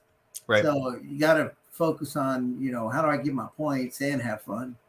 I think one of the main differences that you experience between your experience commanding last year and then when I commanded at Tanks, and then now Richard's going to experience, is you've got your main missions, and then you have the constant battle for those flag stations, and there might be another component that is a constant, right? So I really want you guys to figure out how you're going to use the app, and kind of, sure, there's things that you can't plan for, right? I'm not going to, when you're commanding, you're not going to write out step by step how the game's going to go, because 5 seconds after the bird banger goes off, everything goes out the window. But there are certain things that you can plan for. And so I really feel like that this new element for you is going to be a little bit of a challenge. If you take the reins and work with it and use it in the best possible way that you can, it'll be great. And both for you and Richard. I can't stress enough, use the app. But see, again, the other problem with the app is, so I started using my phone a few years ago. And because I was very against it, because if you're walking around with a $1,200 phone, you certainly don't want to break it. Right. Well, I've already broken one. And I was like, well, that sucks. And then I'll tell you, last week I lost another phone that was a month old. It's a $1,000 phone, gone. And so I'm not looking forward to coming out there with a phone. But the thing is if you plan on being in the base, it's one thing if you got extra phones. Like I literally pulled a old iPhone 7 out of the drawer and a Galaxy S7 Edge that I'm going to use, but because I don't want to go spend another $1,000 on a phone. If somebody has their own, that's their only phone, and they do business on that phone. That is their one line of communication. I wouldn't tell them, bring your phone. Make sure you have your phone. Right. It's paintball. So true. Things can break. Right. So it is. You're right. I mean, I feel like still it's great, but the radios are going to be my still main form of communication. Okay. It's great that everybody knows what's going on, because last year we did have a couple of instances where I gave the mission to somebody and they went down. And then I'm like, hey, where's that part of the information at? And that guy was off the field. I'm like, oh shit, where's he at? And we couldn't get this or that, finished. So there's positives and negatives, like you said, we'll have to manage that and figure that out. It's very well integrated, and the thing is whether you are comfortable having your phone on the field or not, you might have a close buddy or another teammate that has it and then can share the information that way via radio. So there are workarounds. But being in the box, you can literally have your phone in the box with you. You don't have to take it out with you. So there's. Well, I'm hoping that this game for me, since this is my second time commanding, that I won't have to stay in the box. I have last few games that I've been in the box, I had to, because it just had to work that way, and I picked XOs that were really strong, and so I felt comfortable enough to leave them in there if I needed to. But then I really needed them more to go out and run missions. So that's part of the reason why I picked Rook to be the TF-83 guy. Yeah, Isaac, to be my XO, because he's never been in the box. This will be his first time, but he's got a strong team, strong players, strong communication skills. So I'm hoping that I will be able to leave him there and run off and enjoy the game, because as being in the boxes is a job. So it's not really what it's not really sometimes what I want to do. Leave. Hey, I'm gonna go to work all week, and then I'm gonna go work on the weekend for free. That's no. So, so hopefully I'll be able to get out and enjoy the game this time and run some missions with some. There's a lot of guys coming in from out of town that I really like and have fun with. And like DeJuan Mitchell, I've known him for several years. We ran together at Living Legends as Legion commanders and had a lot of fun. And I'd like to run some missions with Mr. ESPN, and I want to see all of his fanciness. And then Hosanna, I'd love to run some missions with him and see his prowess out there. And then, of course, my boy Rook Lewis. Me and him have a good time. There's always a good time with Lewis. So I think a lot of the guys that are playing with me, though, they know my style and they compliment that. And so that's what I'm hoping that this game we're just gonna keep at it, do it again. Let's go. This weekend will be a warm up for me. I got the Grinch game this weekend, commanding that game. This will be my third time commanding Grinch. Same thing. It's a fun game. I like doing it. We're hoping to back up, get another win. So same thing at the Texas Revolution. Oh, and you know what I'm going to do? I think I thought about that this last couple of days. I think I'm going to make some custom patches and give them away as a token of my appreciation for my MVT, Mofo, cool, MVP, that kind of thing. So I'm going to do some custom embroidered patches, and I'll probably end up doing a few more beanies and bring those with me, and maybe even some hats. I don't know. I'm going to give away some stuff though.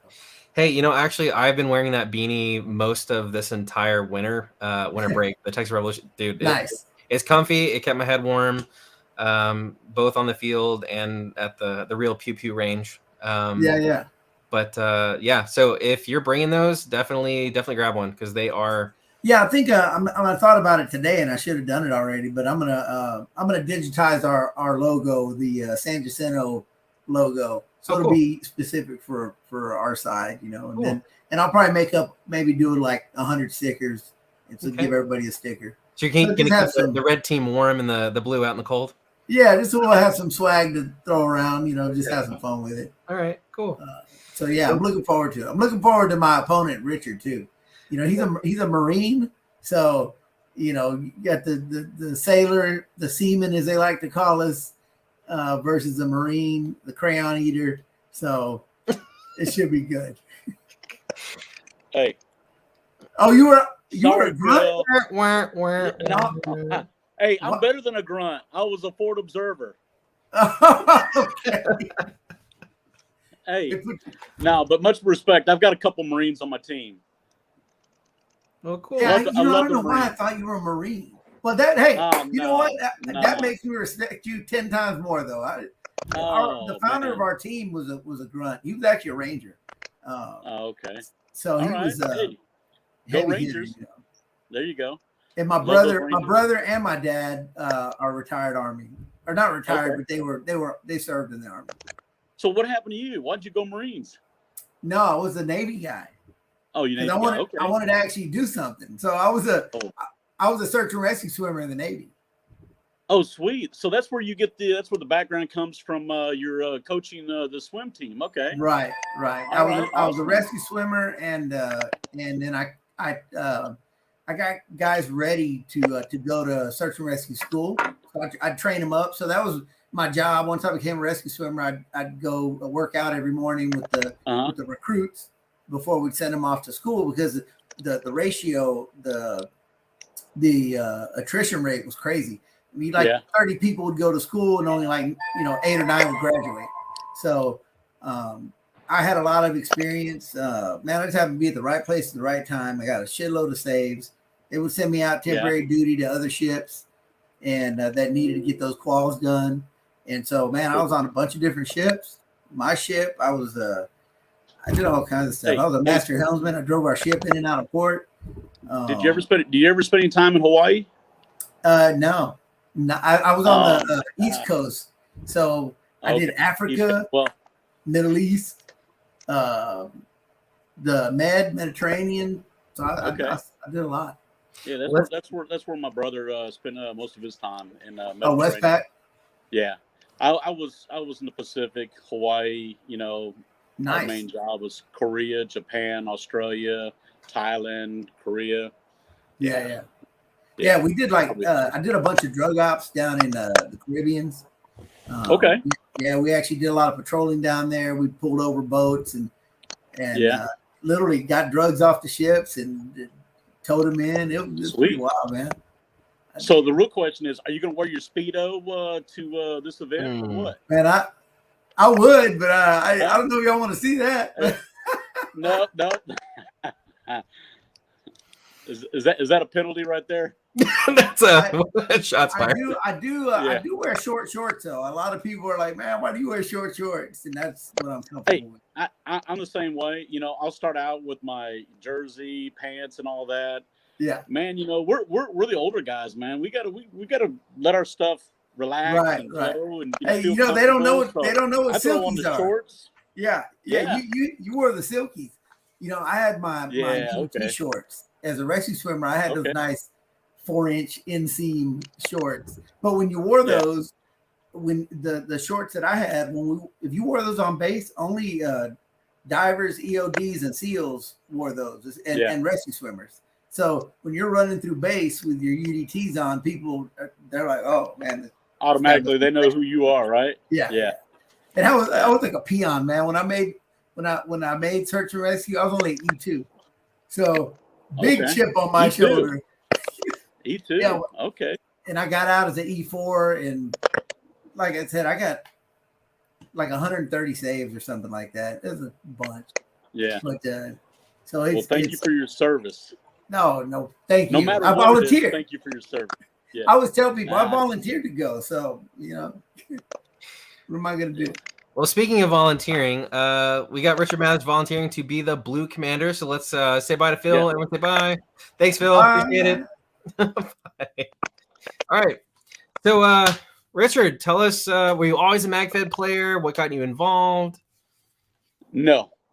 Honestly, the honest truth, I looked at MagFed as like having sex with a condom. Hey. Okay. Okay. So, but you know what? I've never played MagFed, but I've got some history with the Nightstalkers.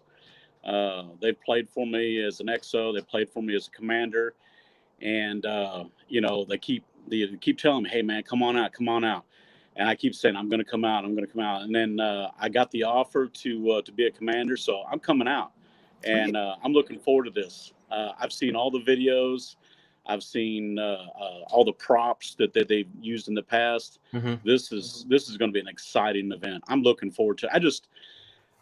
Unfortunately, I love being in the box. Right. I wish I was out there on the field mm-hmm. to see a lot of this stuff.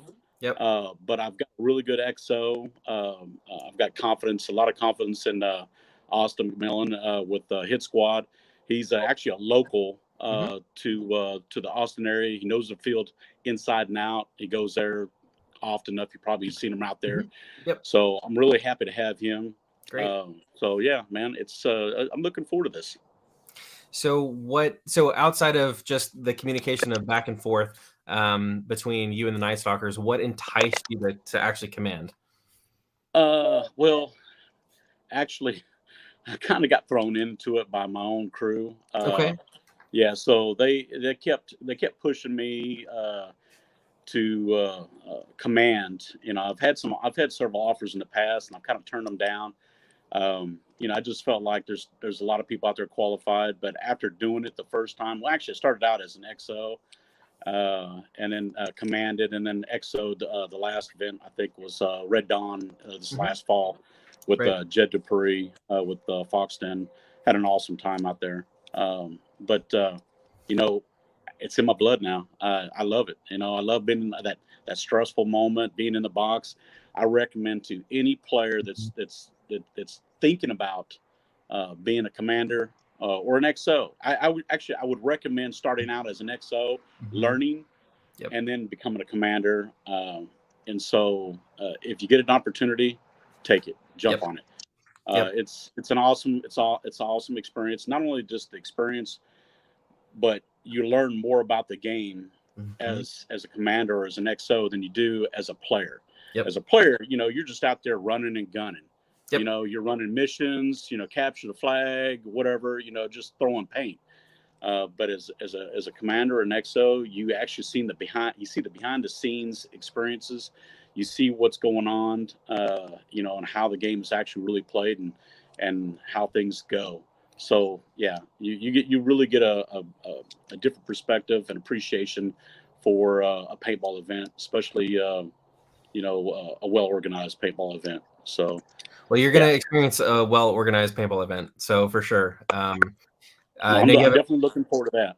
Yeah. I mean, whether you're playing it, whether you're in the box, it is a production, a well-seamed at every single end point that you can think of, stitched together, almost flawless. I mean, that's what we're going for, right? Nothing's going to be perfect, but that's how we learn, right? So, right now, you as a commander or XO, you have to adjust on the fly because the game changes. Oh, for sure, you can't plan for everything. If you can't handle the stress, if you can't adjust, it's going to be a difficult situation for anybody. But it's a learning curve. After your first time, you'll learn and you'll improve on that, and then the next time you'll make mistakes and then you'll improve on that. So I don't have the experience like Phil does. He's been doing this as commander or XO a lot longer than I have. So I'm definitely coming into this as an underdog. But one thing I want to make sure is not only that we compete, but also I want to make sure that I engage all my players and make sure that they're having a good time. Great. So win, lose, or draw, I always say, hey, look, go out and have a good time. Yep. That's what it's all about. Absolutely. And make sure everybody's engaged. The biggest thing is I've been on both sides of this. Where you're sitting there, you're like, come on, give me a mission or, give me something, give me some type of responsibility. And you get some commanders. I've played for a lot of different commanders over the years, Striker, you name it. I mean, everybody that's out there has been a commander, and you see the different ways that they command. And I pick up on that. And, it's one of those things where I always try to say, okay, if I ever get an opportunity, I want to be better than that. Yeah. I think everyone has their different style, and I think what ends up being a big deterrent or kind of like overshadowing is in the heat of the battle, even for a commander, just trying to delegate, whether it's 120 degrees outside or, there's a lot of different factors that we as commanders have to make sure that we tone down and make sure the players are having a great time and, being safe while doing so. So outside of the box, for whether they're new players or seasoned players, when you get in the heat of the battle, what are some healthy ways that players can kind of think about when they're getting hot, whether going neck to neck with somebody or those situations that are just bound to happen. Yeah. Well, physically, I'll tell this, not just for the older guys, especially for the older guys, make sure you stretch before you get out there. Okay. I know that sounds silly, but you older guys, look, I don't want to see you limping around on the field. Okay. Make sure you stretch out really good, not just before the event, but also, during or after the event, the next morning when you wake up, stretch out. Make sure you hydrate. It's important, really important. I used to coach youth football for like 18 years. Like Phil, he coaches swimming, so he has an understanding that you have to physically, mentally, and everything else prepare for what you're doing. And it's important to make sure you hydrate, make sure you stretch. Those are physically things that you need to do. The other thing is, if you get into a situation, the mental part of the game, where you're stressed out, you're getting your butt kicked, or maybe you're on the giving end of it. Pump the brakes. If you're on the giving end of it, pump the brakes. Understand that we've all been in that situation where we're getting our butts handed to us. Don't go overboard. Just pump the brakes. And then on the other side of it, look, if you're getting your butt kicked, if you're getting heated, in the battle, and you're getting pissed off, take a deep breath. Take a deep breath. Take a few steps back. Walk away. It's not worth it. It's not worth it. And I'm guilty of that. I can't tell you how many times I've been on the field where, somebody is, giving me the business. Right. Okay. And I want to go over there and just punch them right in the mask. But, at the end of the game, at the end of the day, you see that person, you look at them, you're like, hey, good game, shake their hand. We're all family. We're all family. Yep. So, it's just don't hold any grudges. I think let a lot it of go. Just let it go. I think a lot of the time, once you do take that step back, Yeah. most of the time it's just like, man, I'm so sorry. I was just, in the mindset. This is what I saw. This is what it did, Yeah. And it's just the intensity, it's the adrenaline running, and it's everything else. Dehydration. Yeah. It's a lot of different factors. So Mental exhaustion, physical Yep. exhaustion. Right. Yeah, it's part of the game, and everybody just needs to understand that. It's a natural reaction when you're getting blasted to chatter back or to bow up, but really you just gotta stop, take a deep breath, take a few steps back, and say, okay, all right, I'll get you in the next one. Yep. And that's really it. I mean, hey, look, I've been had.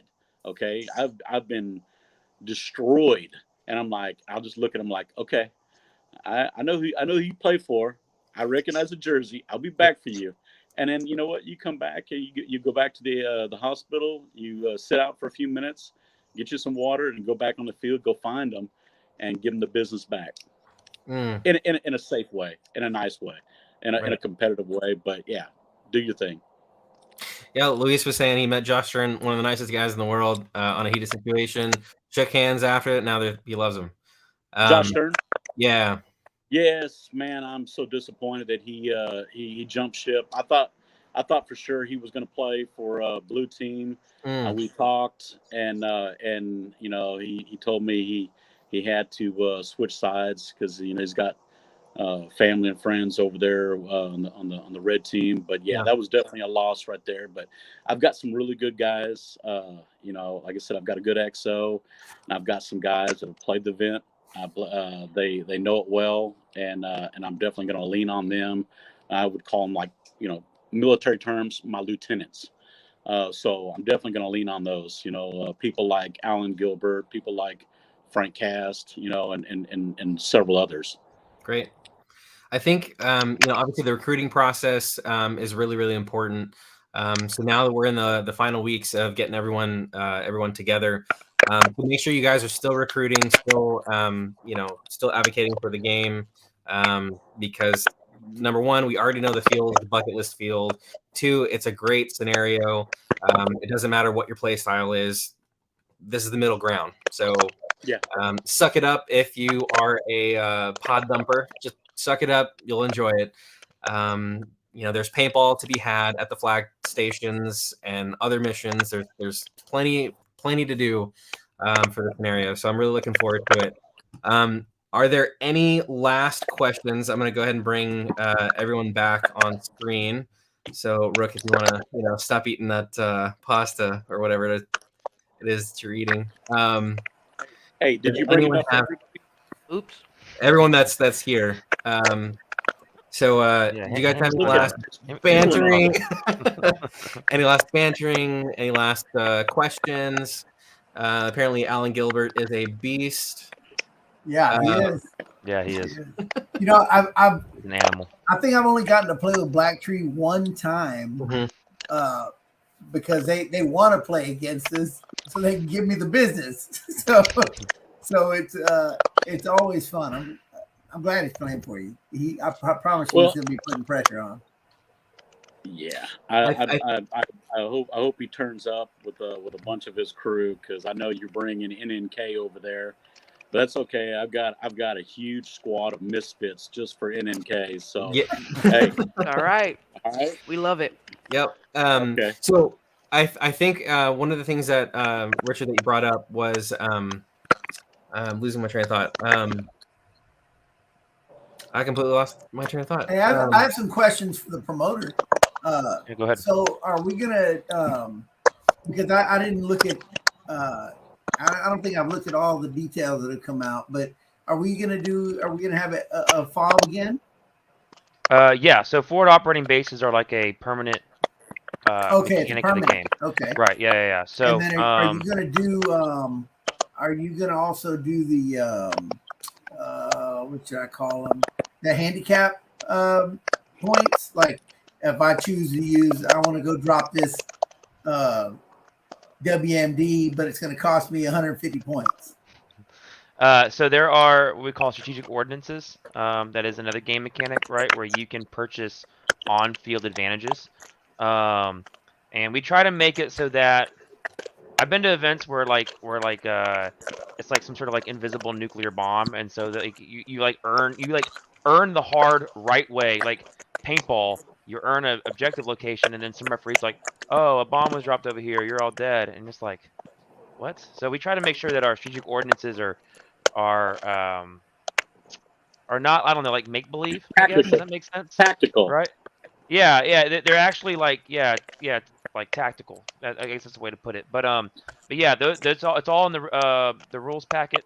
You can take a look at those. I think we've actually removed one and added one. Recently? But most of those have stayed the same. It's in the Texas Revolution Paintball Series group. It's also a QR code on the. I'll send it to you. I'm pretty sure it's in our commanders chat. But either way, I'll send it to you. I can't remember if you had posted it or not, but that's actually why I wanted to bring that up as a helper for which part? Because strategic ordinances. It's going to be towards the end of the rules packet. At the last event that we played that at, the commander used it against me, and he ended up losing by a very small margin, and it didn't actually do anything for him. He spent like 150 points to mess me up, to slow me down, and it didn't do anything. It didn't slow us down at all. And then he ended up losing by the shortest of margins. I mean, it was like, I think they lost by like 25 points. So it was like, damn, if you wouldn't have used that, he would have won. But because I remember last year, I looked at those strategic ordinances and I thought about using one, but then I think Bert gave me clarification on it. And I was like, yeah, forget it. Because it didn't, I was going to lose more points than it was worth. Yeah, we changed the points a little bit. Yeah, it looks like you would lose more than it's really worth. Unless you're just getting ran over. I don't right, but even then, that benefit. You're just slowing that down. Yeah, so let me say real quick that I've seen them use.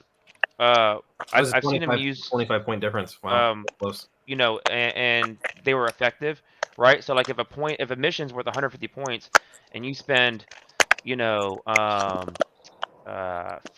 or 20 or 30 points, and you end up finishing that mission, right? Then that was worth it. And there are some missions that we make hard on purpose, but it's a lot easier if you use a strategic ordinance, because you kind of want to encourage you guys to use them. And then some of the missions will also give you a strategic ordinance for free, just to kind of like kind of like a taste, right? And see if you like it, and then maybe you like it enough to where you want to go ahead and use it again. So I wouldn't completely ignore them, but we have cheapened the point value of some of them to make them a little more affordable point wise. Hey, real quick, sorry. Hey, Richard, I know, I don't know if it's a fidget spinner or whatnot, but this is closer to your microphone on your phone, so we just hear someone sounding like they're like, clicking, slurping or eating stuff. No, slurping. I don't think it's me, buddy. Question on the FOBs. Are you gonna pre-designate those, or is that something that you'll give us at game time? Yeah, they are. So they are pre-designated. Are they? They should be on the map. If you pull the map up. Okay. Um, I've looked at the but map. yeah, they're pre-designated, Looked at an and older so map. I didn't see it. you can purchase the use of a fob for points.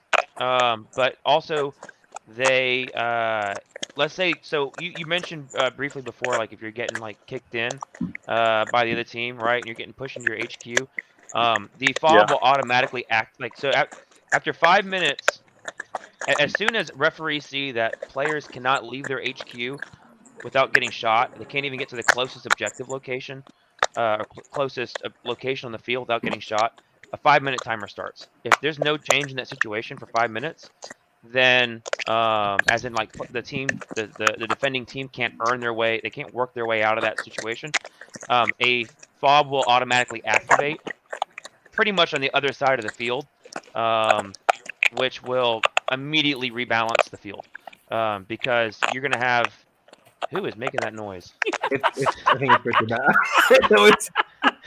All right, so if the fob will like automatically activate and it'll be on for I want to say 10 minutes, and then players can just open insert like basically closer to the enemy HQ than their own HQ, and so it's going to be it's an automatic rebalancing mechanic. So I've been to too many games where one side's getting their butt just totally kicked in, and so they can't get out, and there's no mechanic or there's no effective mechanic to get them out, and then it ends up just being a shit show and players don't have a good time. So we put a lot of effort into creating mechanics that allow the defending team to get out of the situation that they're in.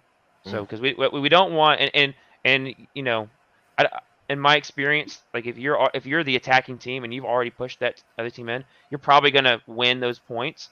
But I at least want the players to have a good time. I at least want the players to have the experience of being able to get out of their HQ and fight. And so, like I said, those fobs automatically open after like 5 minutes of a team getting pushed into their HQ.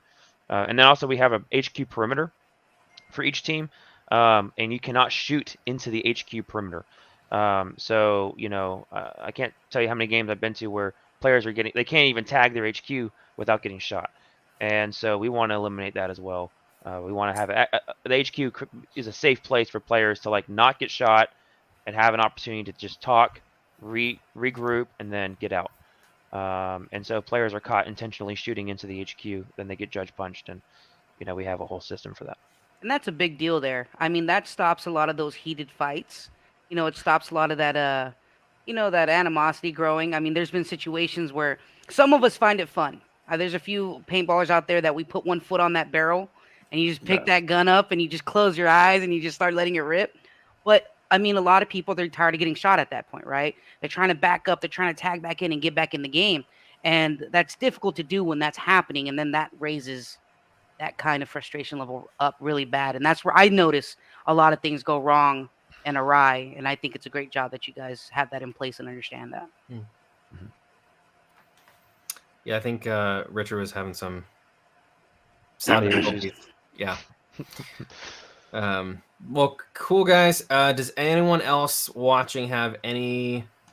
Yeah, I'm not. I do have one thing to say before we break out, but I just it's the kind of the last thing. So, if anybody else has something to say, I'll let them go first. I'm good.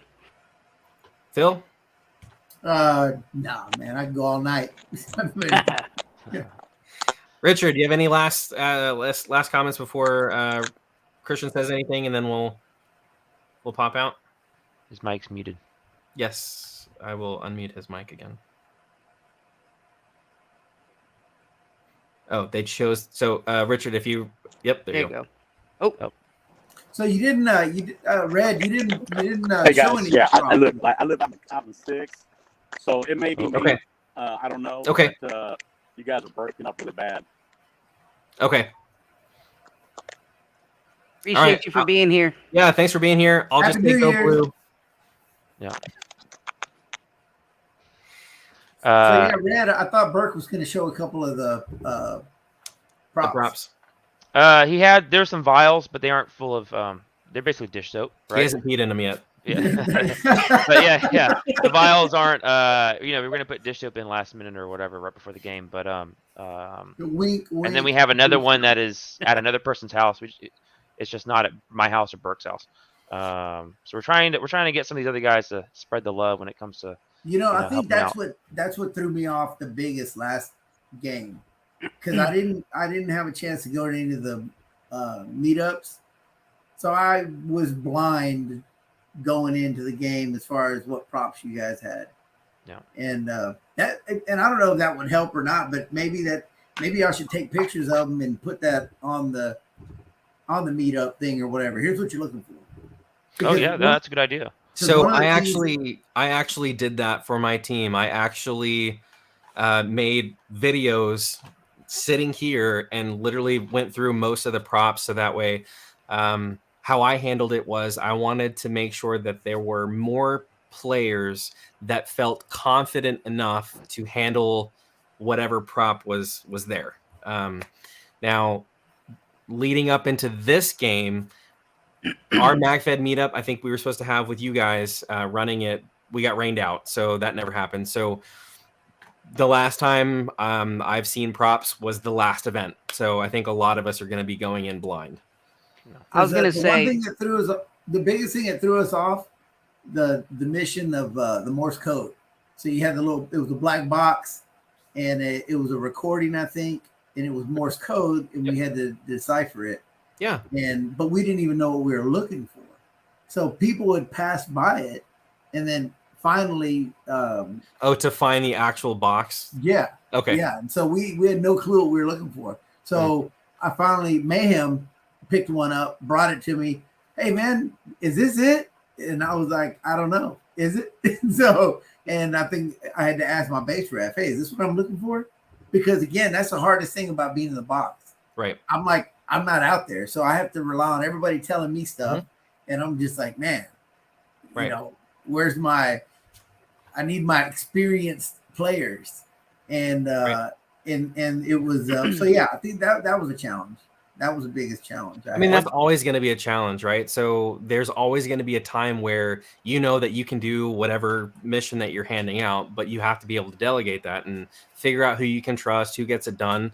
I know for this event, for actually this same mission, I had given the card to whomever, and then maybe 20, 30 minutes later, I see them like come back. I'm like, hey, did you get the module? And they're like, oh yeah, no, I don't know where that was. So I just went into the flag station instead. Yeah, we had to find 3, and there were somebody was like, oh, I saw that. I didn't know that was something we needed. So in that case, that is where everybody having the mission would come in handy, because then they would have been able to pick it up and bring it back.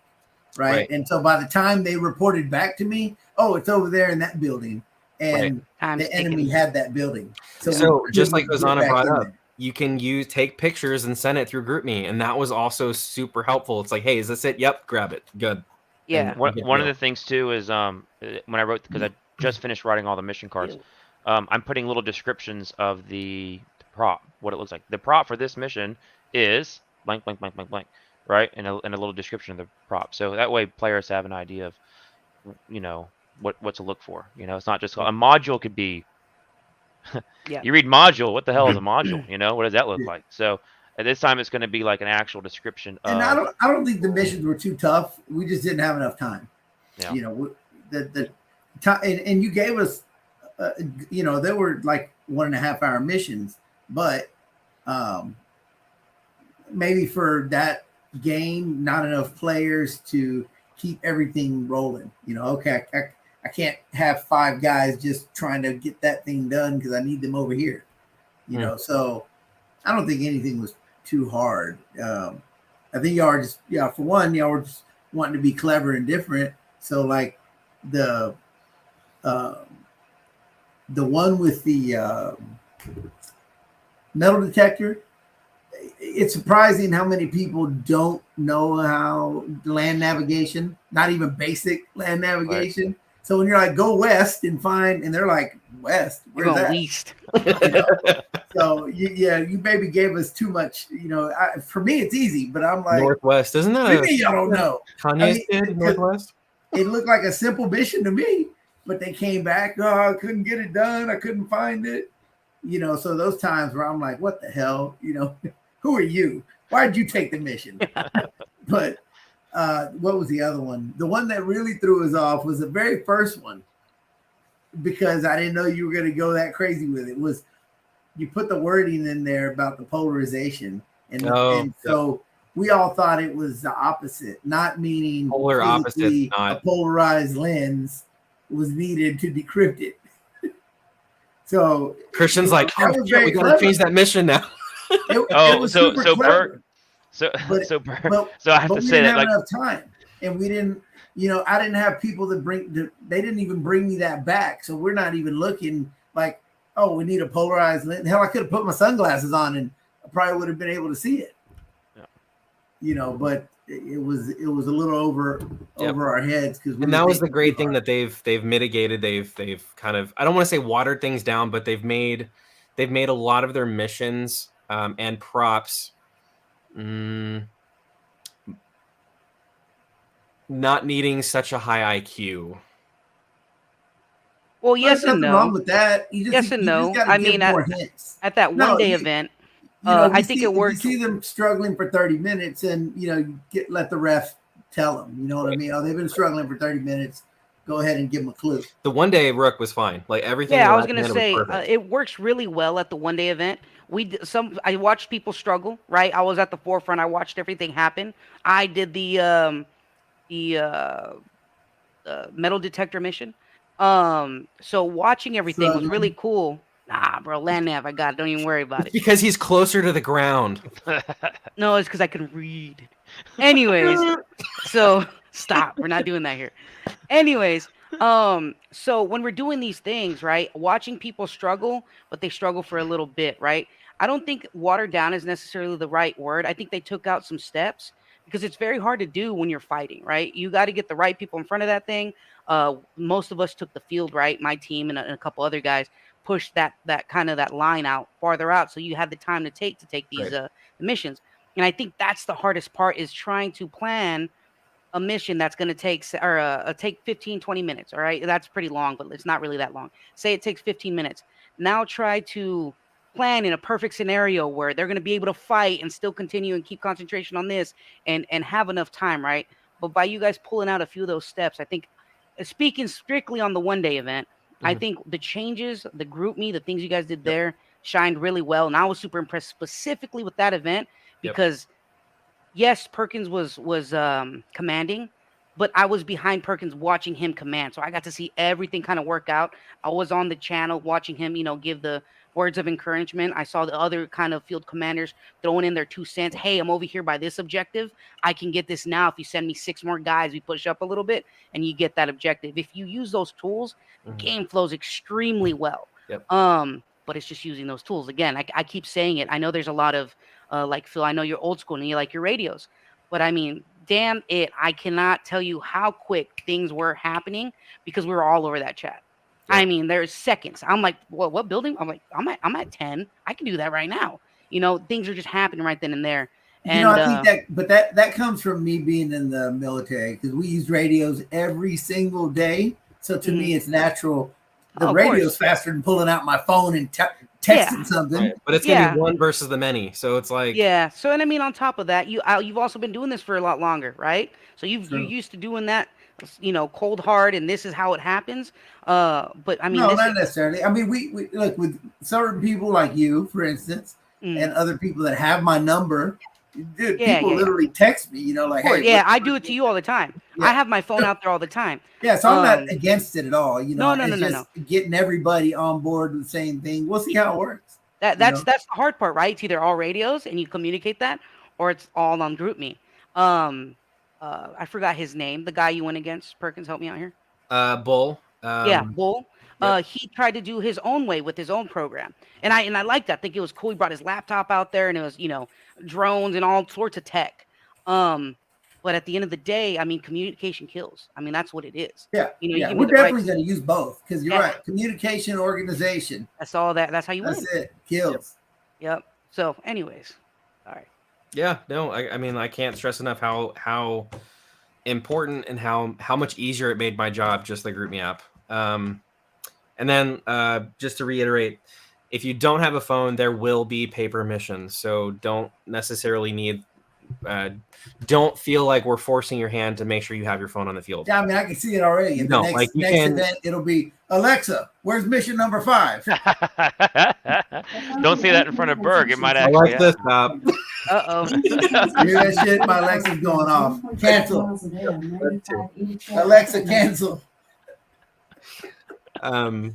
So I think, yeah, definitely using that. There's paper missions, but you don't necessarily have a phone. Like if you have an old iPad or an iPod, like with the screen. I mean, I'm sure GroupMe is available. Yeah, not one of these. No, Right? because Not you have too to have, old school. you got to have cellular service. Oh, for the GroupMe. Oh, you're right. That's true. Well, like Perkins said, and kind of how it was designed, if you got enough people out there with phones and you got the other half of the radios, I mean, like I said, communication kills any way you do it. Smoke signals, for God's sake. I think that maybe that's why Phil doesn't want his phone out on the field, so that way we don't hear the tracking device. Meet George Jetson. Yeah. Cool. All right, guys. Well, thank you guys for your time. If you have any last questions, please feel free to message the Nightstalkers, email them. If you want to be a bounty hunter, the process is really simple. Just email them at Christian. Texas Nightstalkers at gmail.com. Great. So all you got to do is email proof of registration, as well as just, hey, I want to be a bounty hunter. Yep. And then That's it. That's it. So there are 8 per side, I believe you said. 8 per side, and I think there's still 5 or 6 per side. Great. So plenty of opportunities for that. Yeah. So ask any questions on the NNK page or the Nightstalkers. Any field-related question, I'll be more than happy to try to answer that.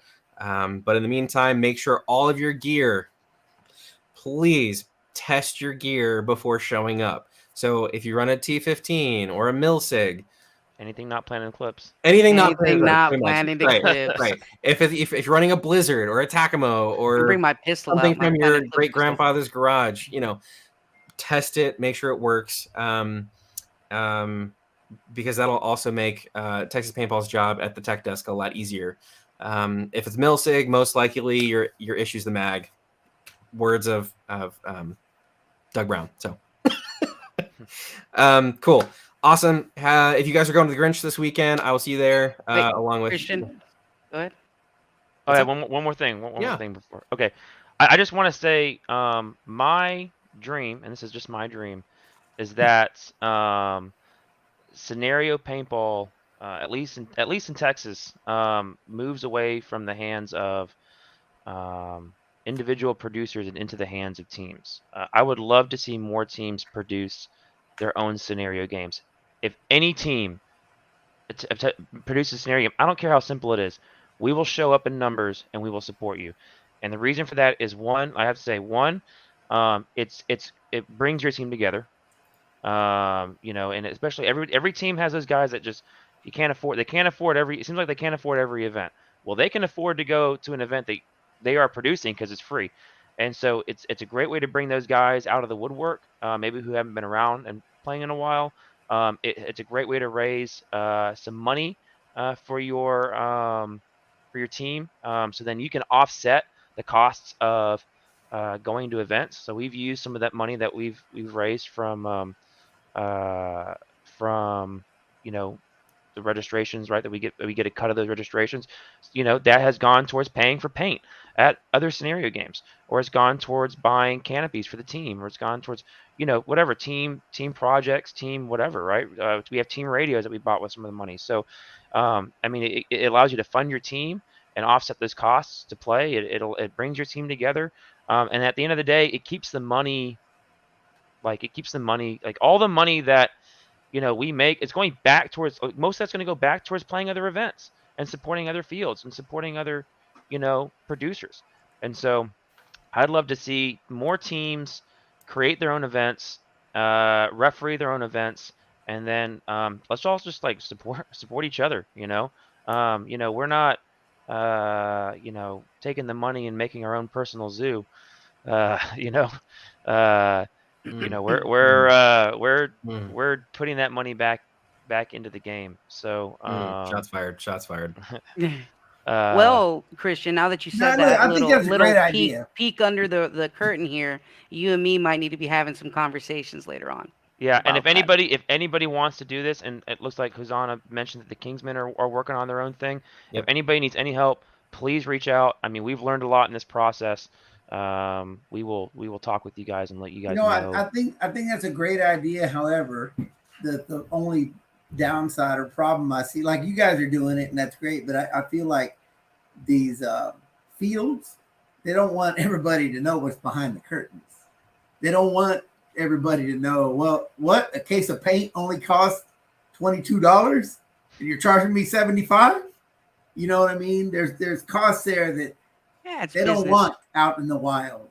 So it's a great idea. Like, I think what would, like you probably know this, Christian, how schools, they will help out at the fireworks stands and they'll get 5% of the sales, you know, or a church group, they'll help out at the fireworks stand, and all those people that help, 5% of the sales that they were involved with goes back to the group, you know. But I don't know, this seems like our sport is like you said, man, in the last 7 years, I've been playing since like 97 or something like that, and it's definitely shrinking.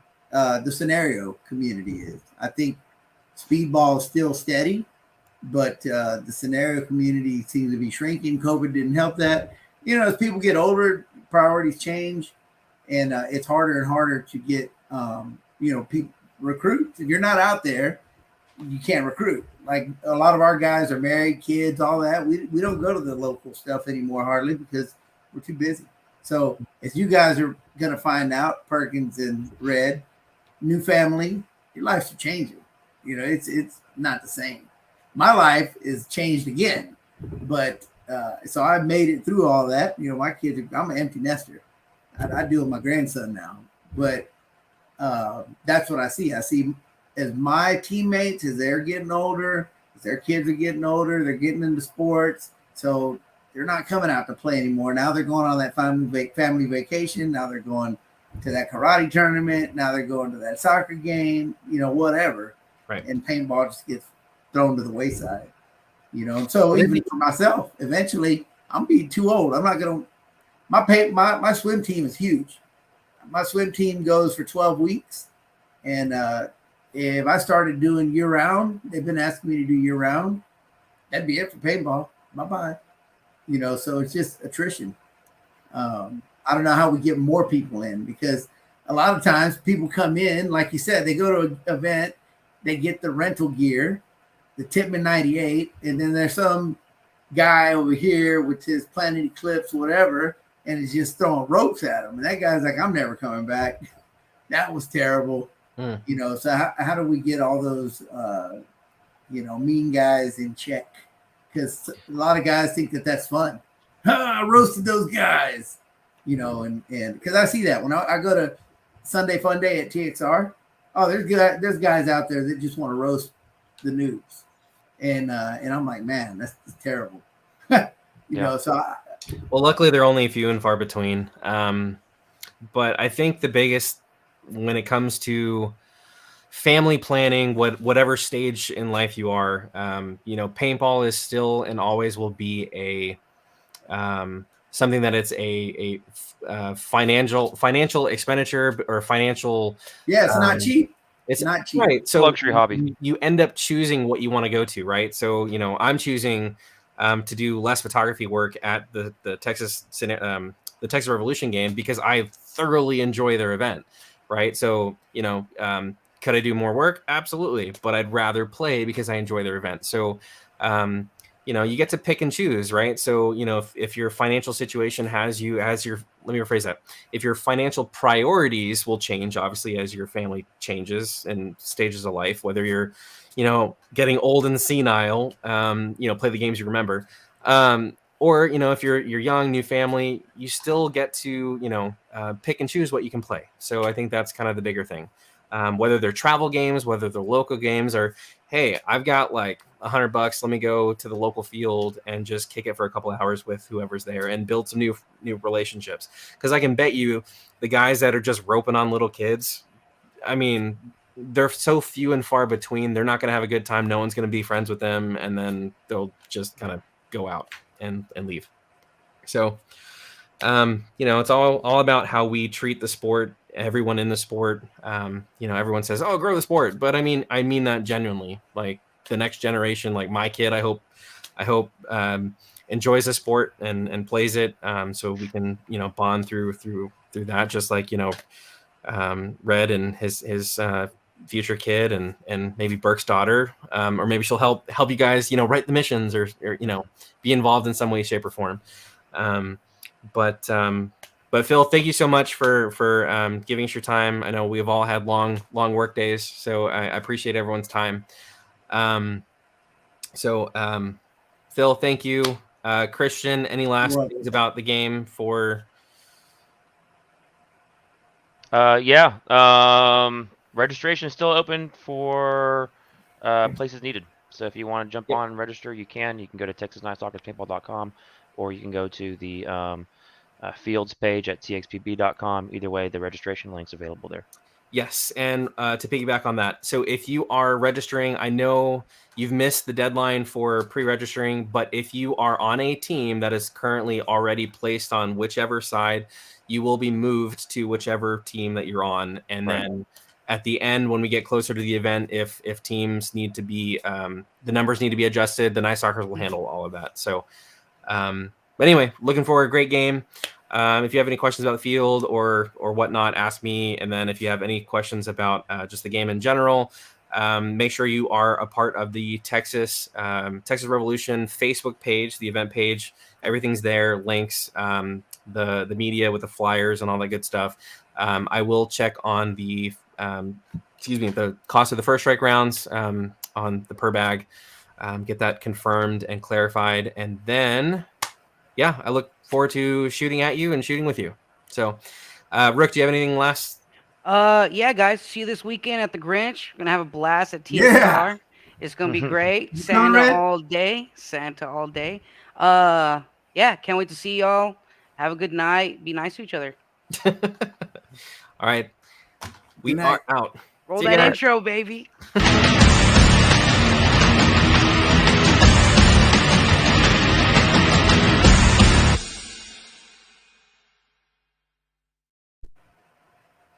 That was sick. Hey, that's a pretty cool